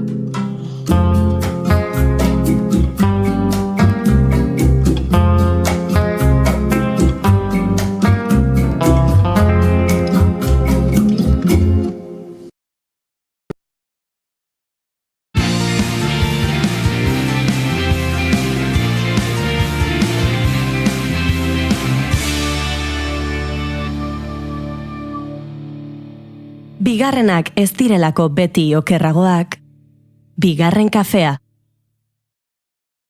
Hau zartako aman diotenan ere buruari entzuleok. Barkaiazu segituan rekuperatuko naiz, baino. Ikusen lezue. Bai, nik bai. Nik ez dut ikusi. Eta goiurirekin egin bezala, uste dut estikerra ingo detela. Bai, unek stiker bat merezi duela. Entzuleu, badakizuen ere mikrofono hemen soinu maila ingoan dagoena flexo bat dela, hola aurrera eratzera egiten duena. Horregatik zaratauek egiten ditu, ze flexiblea da. Eta joan naiz aurrera ekartzea, eta buruan jodut mikrofonoa tolestu, tolestu egin da.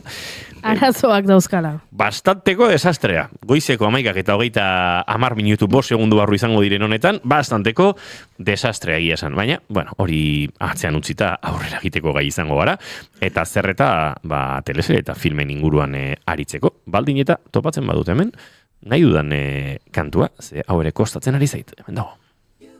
You got the cinema.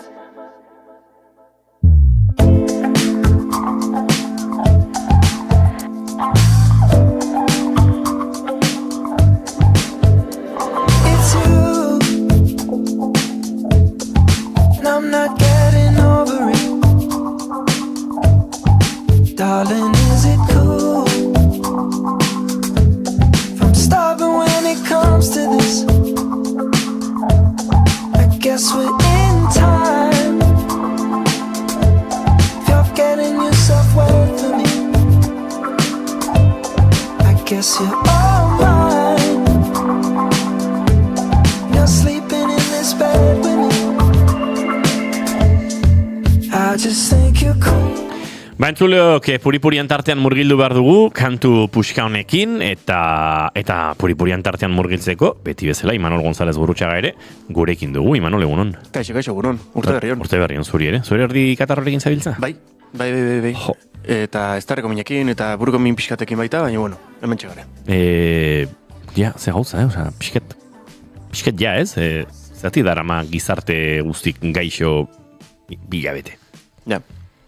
Ez egin galdera hori, zetorriko zaizu jendea esanez, bere garaian txerto hartu genula COVID zelako, eta txertoak bilakatu gaitula orain zaurgarriago eta horregatik gaudela gaixo. Barkatu. Hori da ni sareetan ikusten ari naizena azkeneko egunetan. Barkatu, ni nahiko indignatuta beti gaixo zaudeten jendearekin, hori balde batetik. Baino, esan beharra daukat, 20 urte daramatza dela, inguruan jende mordoa beti gaixo ikusten. Abera, orain COVID-aren txertoaren arazo izango den. Hori ba, baina hori ez da garrantzitsua. Ez gatoz gaixotasunen inguruan hitz egitera. Ez, hanik gogoan aukan. Ez. Telesaia eta pelikulak aipatu behar ditugu. Kabaramos, horregatik jarri dugu kantu hau, arrazoi duzu. Bale, orain ulertzen du, zergatik arian Harry Styles hemen kantatzen. Esango diazu ez zein hasiko den? Imanol bera, ze apunteak dauzka hementxe. Bai, batzutan elaboratu ekartze ditut, gaur kontan mobila ekarri dut, Letterbox irikita aukita. Letterbox erabiltzaia zara? Oso. Kontatu entzulei zer den Letterbox. Vale, Letterbox. Batzuk ezagutuko duzue IMDb, dala aplikazio bat eta webgune bat, hori, pelikulai buruzko informazioa bilatu eta zure karpetatxoa sortu eta bertan jartzeko ze pelikula ikus nahi dituzun, eta nota jartzeko. Eta Letterbox da hori baino frikientzako. Apuntatu dezakezu egun bakoitzen ze pelikula ikusi ezun, zeintzuk gustatu zaizkizun, zure Facebook edo Instagramen ez dakit, bai. Bueno, sare sozialetan bezala jarri ezakezu zure perfileko argazki bat, jarri ezakezu bio txiki bat, eta baita aipatu behar dituzu edo jarri behar dituzu zure horman, zure lau pelikula gustukoenak all times. Eta bueno, horregatik esate dela pixkat frikientzako. De hecho, ordaintzeko aukera dago eta patron usteet izena jasotzen dezula, modu horta, eta usteet dauzkazula frikada txikigo batzuk, adibidez, zure reviewak edo zure nota jarrizako garaien, modu berezi baten jarri ditzazkezula, eta zure perfileko argazkiaren atzean beste argazkia jarri ditzakezula, eta bueno, semaz, holako gauza berexik gertatzen dira aplikazio hontan. Nik gaur kontan, hemen txuleta ezela erabilieten aplikazio hau erabiliko dut, zuei komentatzeko, asteburu hontan ikusi detela dokumental bat, pelikula dokumental bat, Evil Influencer izena duna, eta Jodi Hildebrandt influencerrai buruzko historio bat da. Dokumentala hasten da, eta saiatuko naiz igual gauza asko ez kontatzen, ze holakotan nik usteet, orokorren pelikulatan, gustatzen zait, alik eta gutxina jakitea, historia buruz eta bertan kontatzen denai buruz dena sorpresagoz agertzeko. Baina, dokumental hau hasten da, ume bat agertzen dalako etxe baten, Utahko kanpokaldeetan, daude etxe oso dirudun batzuk, dirudunen etxe batzuk oso handia dianak eta oso auzo handi bat da, baino mugimendu oso gutxi da biena eta jende gutxi biltzen dana, eta apaten bizilagun bati agertzen zaio 12 urteko ume bat, bere portalea edo bere ateparea laguntza eskatzen poliziari deitzeko, eta umeak erakusten ditu desnutrizio eta torturatua izanaren seinale batzuk. Bere eskutan, bere eskuak daude zinta aislantekin lotuta, eta oinak ebai ikusten dira dauzkala zauriak eta baita zintakin daude estaliak. Eta hasiera puntu nahiko interesgarria gertatzen da dokumental hontan, gero ikuste dugu gizon honek, umea topatu duen gizon honen bizilagunak zerikusia handia daukala honekin, bizilagun hori da Jodi Hildebrandt, eta hortik pixkanaka jutega ikusten zein dan ume hau, zer da hon trama guztionen atzen, eta detaile bat oso berezia iruditzen zaitena, eta nik uste honek baita jendea ikusteko gogoa sortu aldion gauza bat, detaile bat da, umea ez dela juten bizilagun horren etxea poliziai deitzeko laguntza eske, baizik eta esaten, umeak, 12 urteko ume honek, behar dula kartzelara jun gauza bat gaizki indulako. Orduan, honek egizan, buelta deixente ematen dio tramai, eta nahi egizan interesgarri zaiten. Esan marra uket, dokumentala 101 minutuko dokumental bat da. Momentu batzutan igual pixka eta espergarri gintzaiten edo juten da leku batzutatik interes gutxi sortze ziten trama batzuta. Baina orokorren irutzait dala oso dokumental interesantea, eta bai hemen asko jorratzen dala influencerren mundua, eta nola sare sozialetan zure seme-alabak erakustea, hemen spoiler txiki bat sartzen da, baina ez asko, baina zure seme-alabak sare sozialetan erakustea eta hortaz baliatzea zure ezaguntasuna handiago iteko, horrek dauzkan kalteak, eta batzutan beti errepikatzen dana, baina batzutan ez zaigu garbi gelditzen, sare sozialetan ikusten duguna ez dela inoiz, ez dela inoiz, edo ez dela askotan egia. Hoxe Imanolen proposamena, hor azaldu eta ikusi ere, eta entzun gutxi entzun dugu, esan nahiko trailer isila dauka, baina bere proposamena, eta oker espanaiz Netflixen dago ikusgai. Hori da, ez eta ipatu ustez, baina Netflixen. Horxe. Galdera bat zenbateko iraupena dauka? 101 minutu. Bale.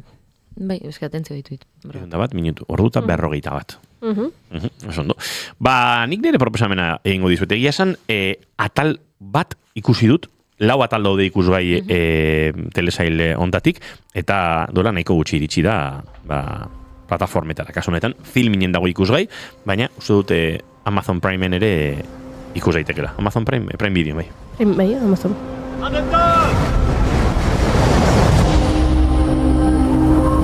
Hvordan kommer man seg vekk herfra nå? Alle forbindelser ligger nede. Vi bare lurte på, for du er jo politi, ikke sant? Han är Wilhelmsen, Stockholmskriminalen. Sara, tren bat badoa elurretan zehar, pixkat Snowpiercer pelikularen estetikan edo abiatuta, Estokolmotik Narvikera. Eta elur jauzi batekin talka egin, elur jauzi batekin topo egin, eta trena deskarrilatu egiten da. Bueno, batzuk zaurituta, besteak oraindik traumatizatuta edo, eta ikaragarrizko hotza egiten du, hantxe elurtearen erdian. Baina, bidaiaritako batek atzeman du ikusi du metro batzuk lehenago, mendian gora bazegoela eraikin bat. Hotel zahar bat. Baina hotel horretara joan eta laguntza eske eta inkomunikatuta da biltzen bitartean, eriotze misteriotsuak gertatzen hasten dira. Tren horretan doanen artean, badago protagonista bat. Bueno, zerbitzuz kanpo eta gainera hasieran ez dakizkigun arrazoiengatik, nolabait polizia lanetatik urrunduta dagoen Han Wilhelmsen. Eta, berari egokituko zaio pixkanaka, antzematea edo deskubritzea zer ari den gertatzen. Oso telesail interesgarria da, faktura tekniko oso ederra dauka, eta badauka, ez dakit nola esan, ez dakit noa nordikoa edo thriller nordikoa, pixkan misterio nordikoa, Agatha Christie egindako menaldi modura planteatzen da, eta lau atal ditu, 45 minutuko lau atal bere lehenengo denboraldian, ez dakit denboraldi berririk egongo den ala ez, edo telesaia hasi eta buka lau atal hauetan amaituko den, baina oso gomendagarria, eta batez ere hori pixkat, azken aldian nahiko proposamen nordiko, daniar, norbegiar eta horrelakoak ekarri izan dizkizuet, egia esan nire oso interesgarria egiten zait, edo gustatzen zait, balio erantzi bat ematen diot, aktoreak ezagutzen ez ditudan telesaiak ikusteari. Ze, ez dakit batzutan aktore bat ikusi duzu hainbat paperetan, eta horrek ere pixkat eramaten zaitu, beste leku batzutara, eta kasu honetan, ikaragarrizko interpretazioak daude, benetan oso interpretazioak, baina basera batean gure begitara oso ezagunak ez diren aktorekin. Akaso hasiko bagina arakatzen protagonistaren inguruan, agertuko da ez dakize ikusi duzun pelikulatan edo badagoela, baina orokorrean nahiko neutrak egiten zaizkin, nire memorian behintzat, eta uste estetika eta lanketa hizkuntza bera ere, jatorrizko hizkuntzan ikusi ezkero, ez dakit exotikoago, desberdinago, eta, pixan misterioa kodigo anglosa joietatik aratago ikuste hori ere, uste badela, telesail honen balio erantzi bat. Los misterios del hotel Finse, esan da bezala, thriller nordikoa, eta tira, Estokolmora bidean dagoen. Mendietan kokatuta, filminen ikusgai duzuena. Hauxe da nire proposamena. Eta bien bitartean, Junior Romaziti Barguren, hemen nire mugikorrari begira zegoen. Eske batean ikusiet mapsa edo mapa irekita zenekala eta... Nire airpotak, dagoeneko nire airpoten jabea esnatu da.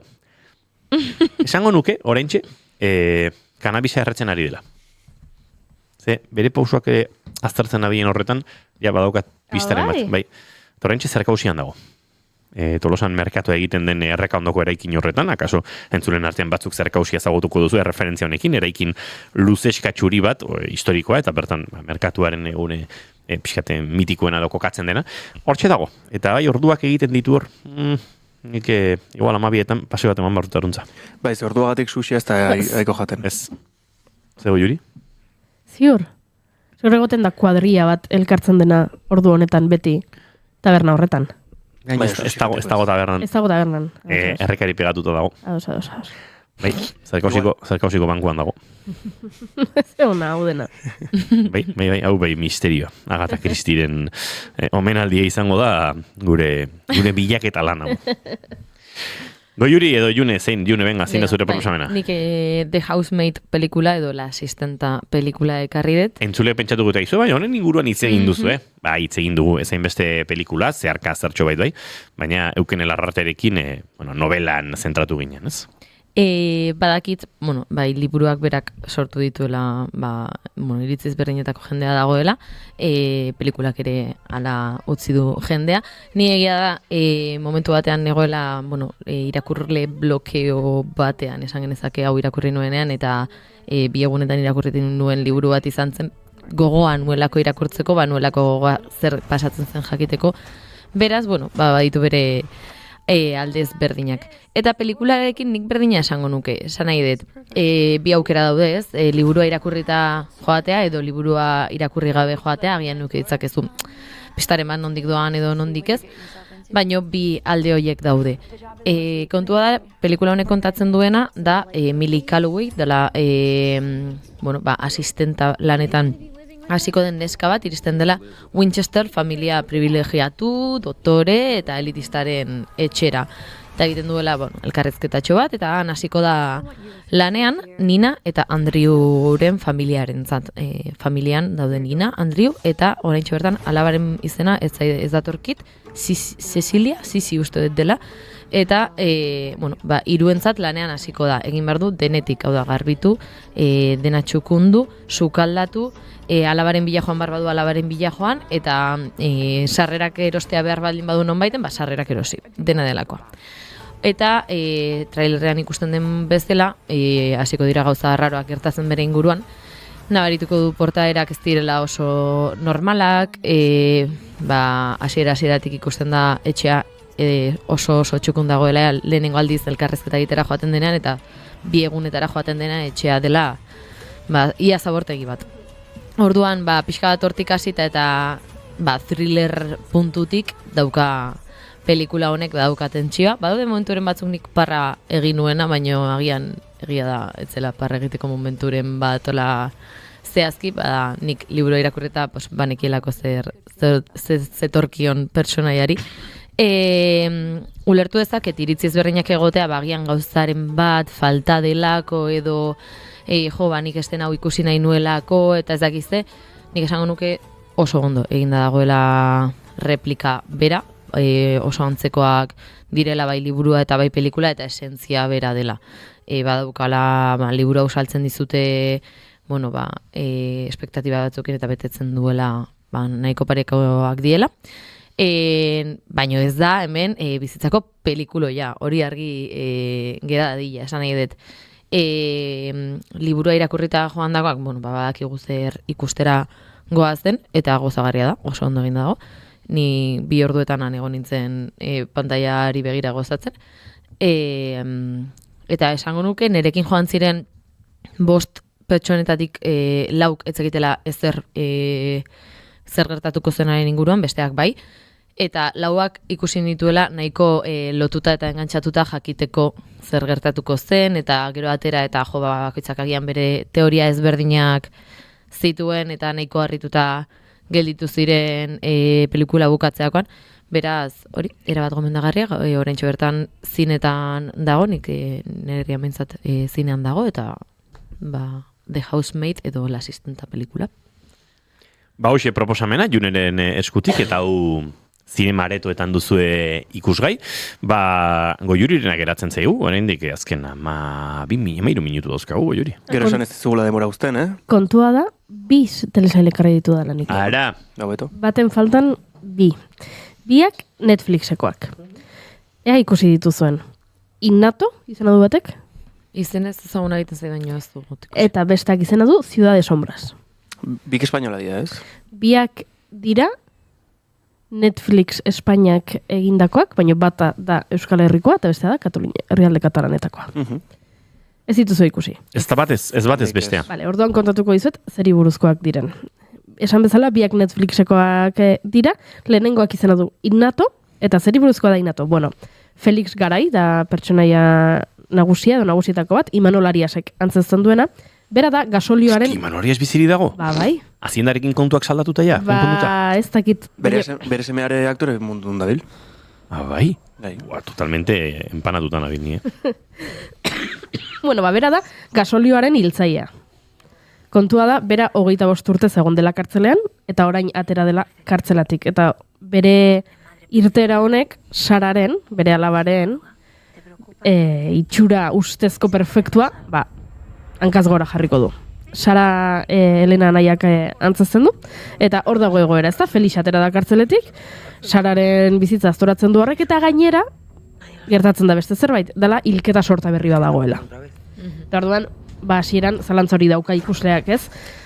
Ote da, Felix bera orain kartzelatik atera da, eta berriro jendea hiltzen ari da, edo beste norbait da, edo zer ari da gertatzen. Bueno, hori da innato. Eta bestetik daukagu Ciudad de Sombras. Hemen ze gertatzen da, La Pedreran, Casa Milan, Bartzelonan, krimen makabro bat gertatu da. Erretako gorpu bat agertu da, Gaudiren eraikin emblematikoaren fatxadan zintzilik. Eta orduan hor daude Milo Malart, Isak Ferrizek antzetzen duena, eta Rebeka Garrido, Veronika Etxegik antzeztutakoa. Bereiak inspektoreak dira, eta krimenaren egilea aurkitzen saiatu beharko dira. Ciudad de Sombras agian izena ezaguna egingo zaizu ez, Veronika Etxegi tamalez duela hilabete batzuk hiltzen, eta berak grabatuta utzi, eta oraindik artean estrenatu gabe zegoen telesaila zen, eta beraz, hil ondoren estrenatu da telesaila. Telesaila o pelikula? Telesailak dira biak. Biak telesailak dira. Ze antzekotasun dituzte, batetik generoa.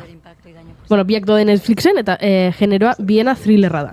Bietan, pixka bat thrillerraren betiko ohiko eskemak jarraitzen dituzte ez. Batean badaukagu eriotza batzuk ari dira gertatzen, ustezko hiltzaile bat badaukagu, baina ez dakigu bera izan den, orduan, helburua da jakitea norari den hilketa horiek egiten, eta bestean, agertu da gorpu bat Bartzelonan, eta ez dakigu nor izan den, eta, oso antzekoak zentzu horretan, zer gehiago, sua abia puntu bezala bietan, ez, hori bitxia iruditu zait, ze Felix Garai su hiltzailea zen, bera hiltzailea, ustezko hiltzailea, bera su hiltzailea zen, eta suarekin, erre egiten zituen biktimak, eta sua hor dago, eta Ciudad de Sombrasen, hortxe agertu da, gorpua agertu da La Pedreran, eta bea ere agertu da erreta, eta horrek ere, bezegit, grazia egin dit, edo bitxia iruditu zait, eta zer gehiago erdigunean daudela polizien arteko dinamikak, ez? Batean badaukagu Sara, hiltzailearen alabak kolaboratu beharko duela poliziarekin jakiteko oraingo eriotzak ere, berea egita izan den edo ez den izan, eta bigarrenean, hor daude bi polizia, beraien elkarrekintzetan eta oinarritzen da asko gidoia, deskubritzen saiatzen zein den hiltzailea. Orduan oso antzekoak zentzu askotan. Baina desberdintasunak ere topatu ditut.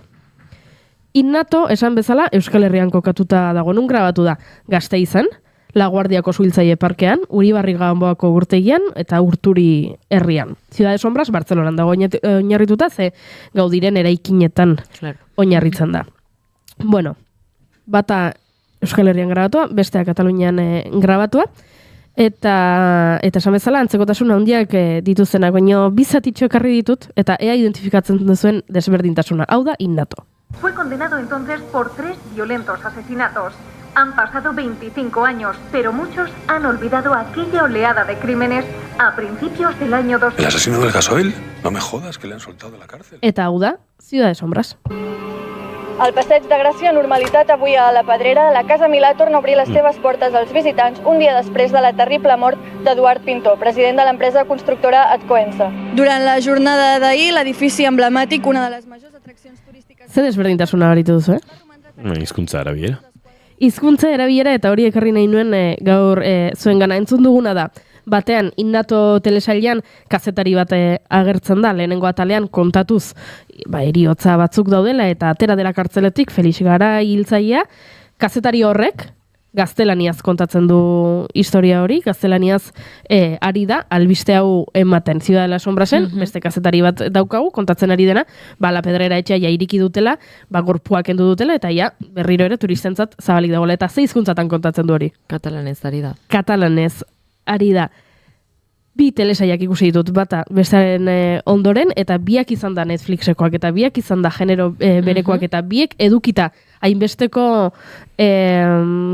ezagit pixua edo behintzat lekua badela pertsonai bat bera ere bietan, asko harritu nau nola Ciudad de Sombrasen agertzen den dexentetan hizkuntza katalana, eta Innaton ez zen euskera bat ere azaltzen.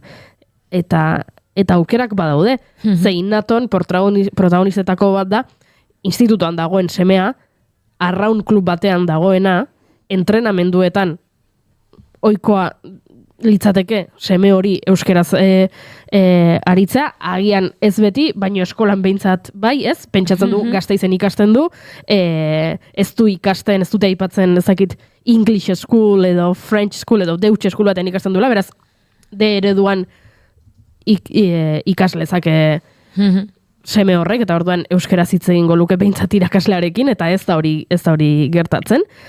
Ez da gertatzen medikura joaten denean pertsonai bat, ez da gertatzen hitzordu bat hartzen duenean idazkari batek psikologoaren gabinetean, eta aldiz Ciudad de Sombrasen, bai, biak gaztelaniaz dira telesaiak, baina Ciudad de Sombrasen baditu keinu hauek, kazetariak albistea kontatzen du katalanez.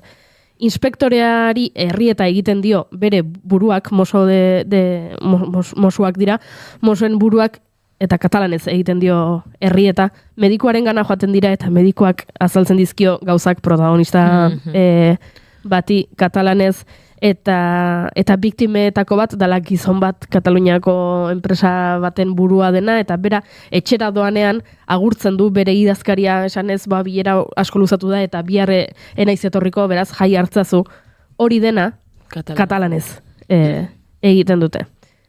Eta bitxia iruditu zait, eta zeharo interesgarria alderatzea bietan hizkuntza autu hau. Ze gainera irakurri dut, Ciudad de Sombras gidoilariek planteatu dutela nazioarteko begirada batekin, ez? Beraiek nahi dutela, Netflixek edatu du, eta nahi dutela mundu mailan edatzea, eta horregatik, zeu elkarrizketa batean galdetu dutela zergatik egunean katalanez ez.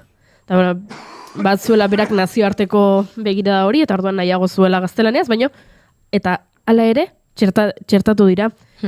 Inatorekin irakurri dut, estatu batuetan Huluk erosi berri duela ara eramateko historia hau, eta hor galdu da aukera batez, estatu batuetan ez dute euskera hitz bakar bat entzuko, eta telesailan ez da hitz egiten euskeraz, inongo momentutan, eta biak jarraian ikusita, segulako pena mandit. Niri galderat, katalanez dauden ataloietan, batez ere agian, ez dakit medikuarekin konversazioan edo olako puntuetan, subtitulak agertzen dira momentuan? Bai, subtitulak agertzen dira, bai, eta listo ez. Egia da guretzat katalana, gaztelania balin badakizu katalana ulertzeko errexagoa dela, baina noski azpititu dago. Bai, batez ere aitzakia askotan hori izaten delako, ez? Katalana ulertzen da, ordu ez dugu, baina esan nahi dut azpititulatuta dago momentuan ere. Bai, gero ez dut Ciudad de Sombras orain ez dut gogoan, baina Inato bai adibidez Arabako Foru Aldundiak finantzatu duela, beste hainbat elkarteen artean, elkargik ere finantziatu du, da Euskal Herriko hainbat instituzioen finantziak eta eduki du, eta hala ere, presentzia ez da bermatu, egia da Ciudad de Sombrasek nola Bartzelonan eta Gaudiren mundu honetan hainbesteko ezagit begirada jartzen duen, eta hitz egiten da asko Bartzelonan jendea badagoela aserre enpresa handiekin, putre funtsekin, ezin dutela bizi beraien auzoetan, eta orduan bagian hortik ikusi dute hor zentzu gehiago zeukala hizkuntzak katalanez aritzeak ez, badagoelako kritika gentrifikazioari, turistifikazioari, eta agian hortik hartu dutela auto hau, baliteke, baina pena bada zeharo, Innaton, ez baliatu izana, ez dakit, ez da tabernara joaten direnean, edo esan bezala semea arrauna egiten ari denean bere ikaskideekin.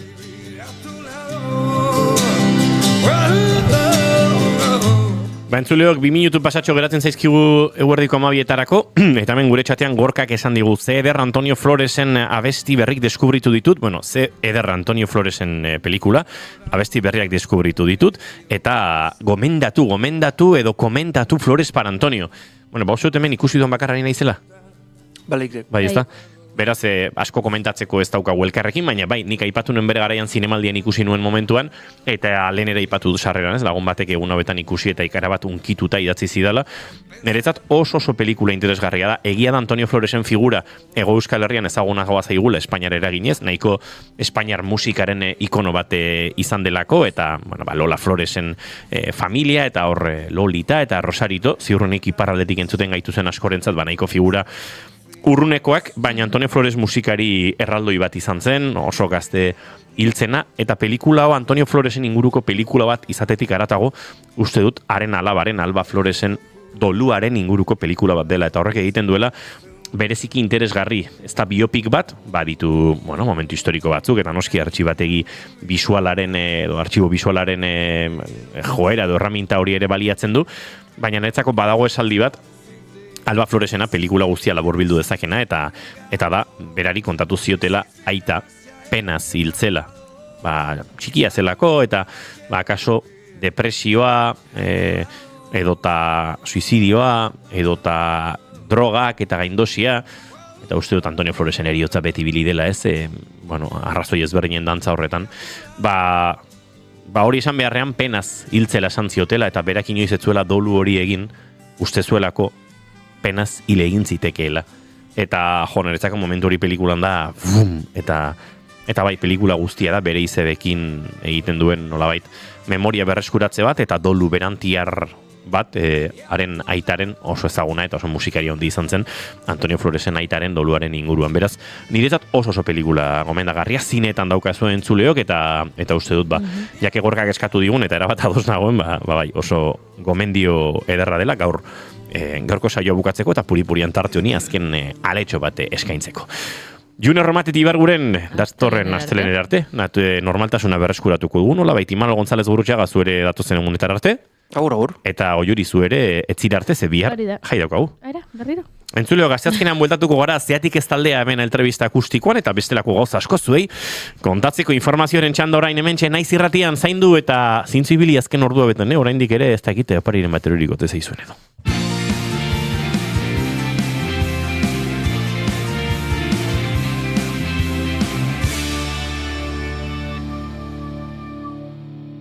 Keep calm and bigarren kafea.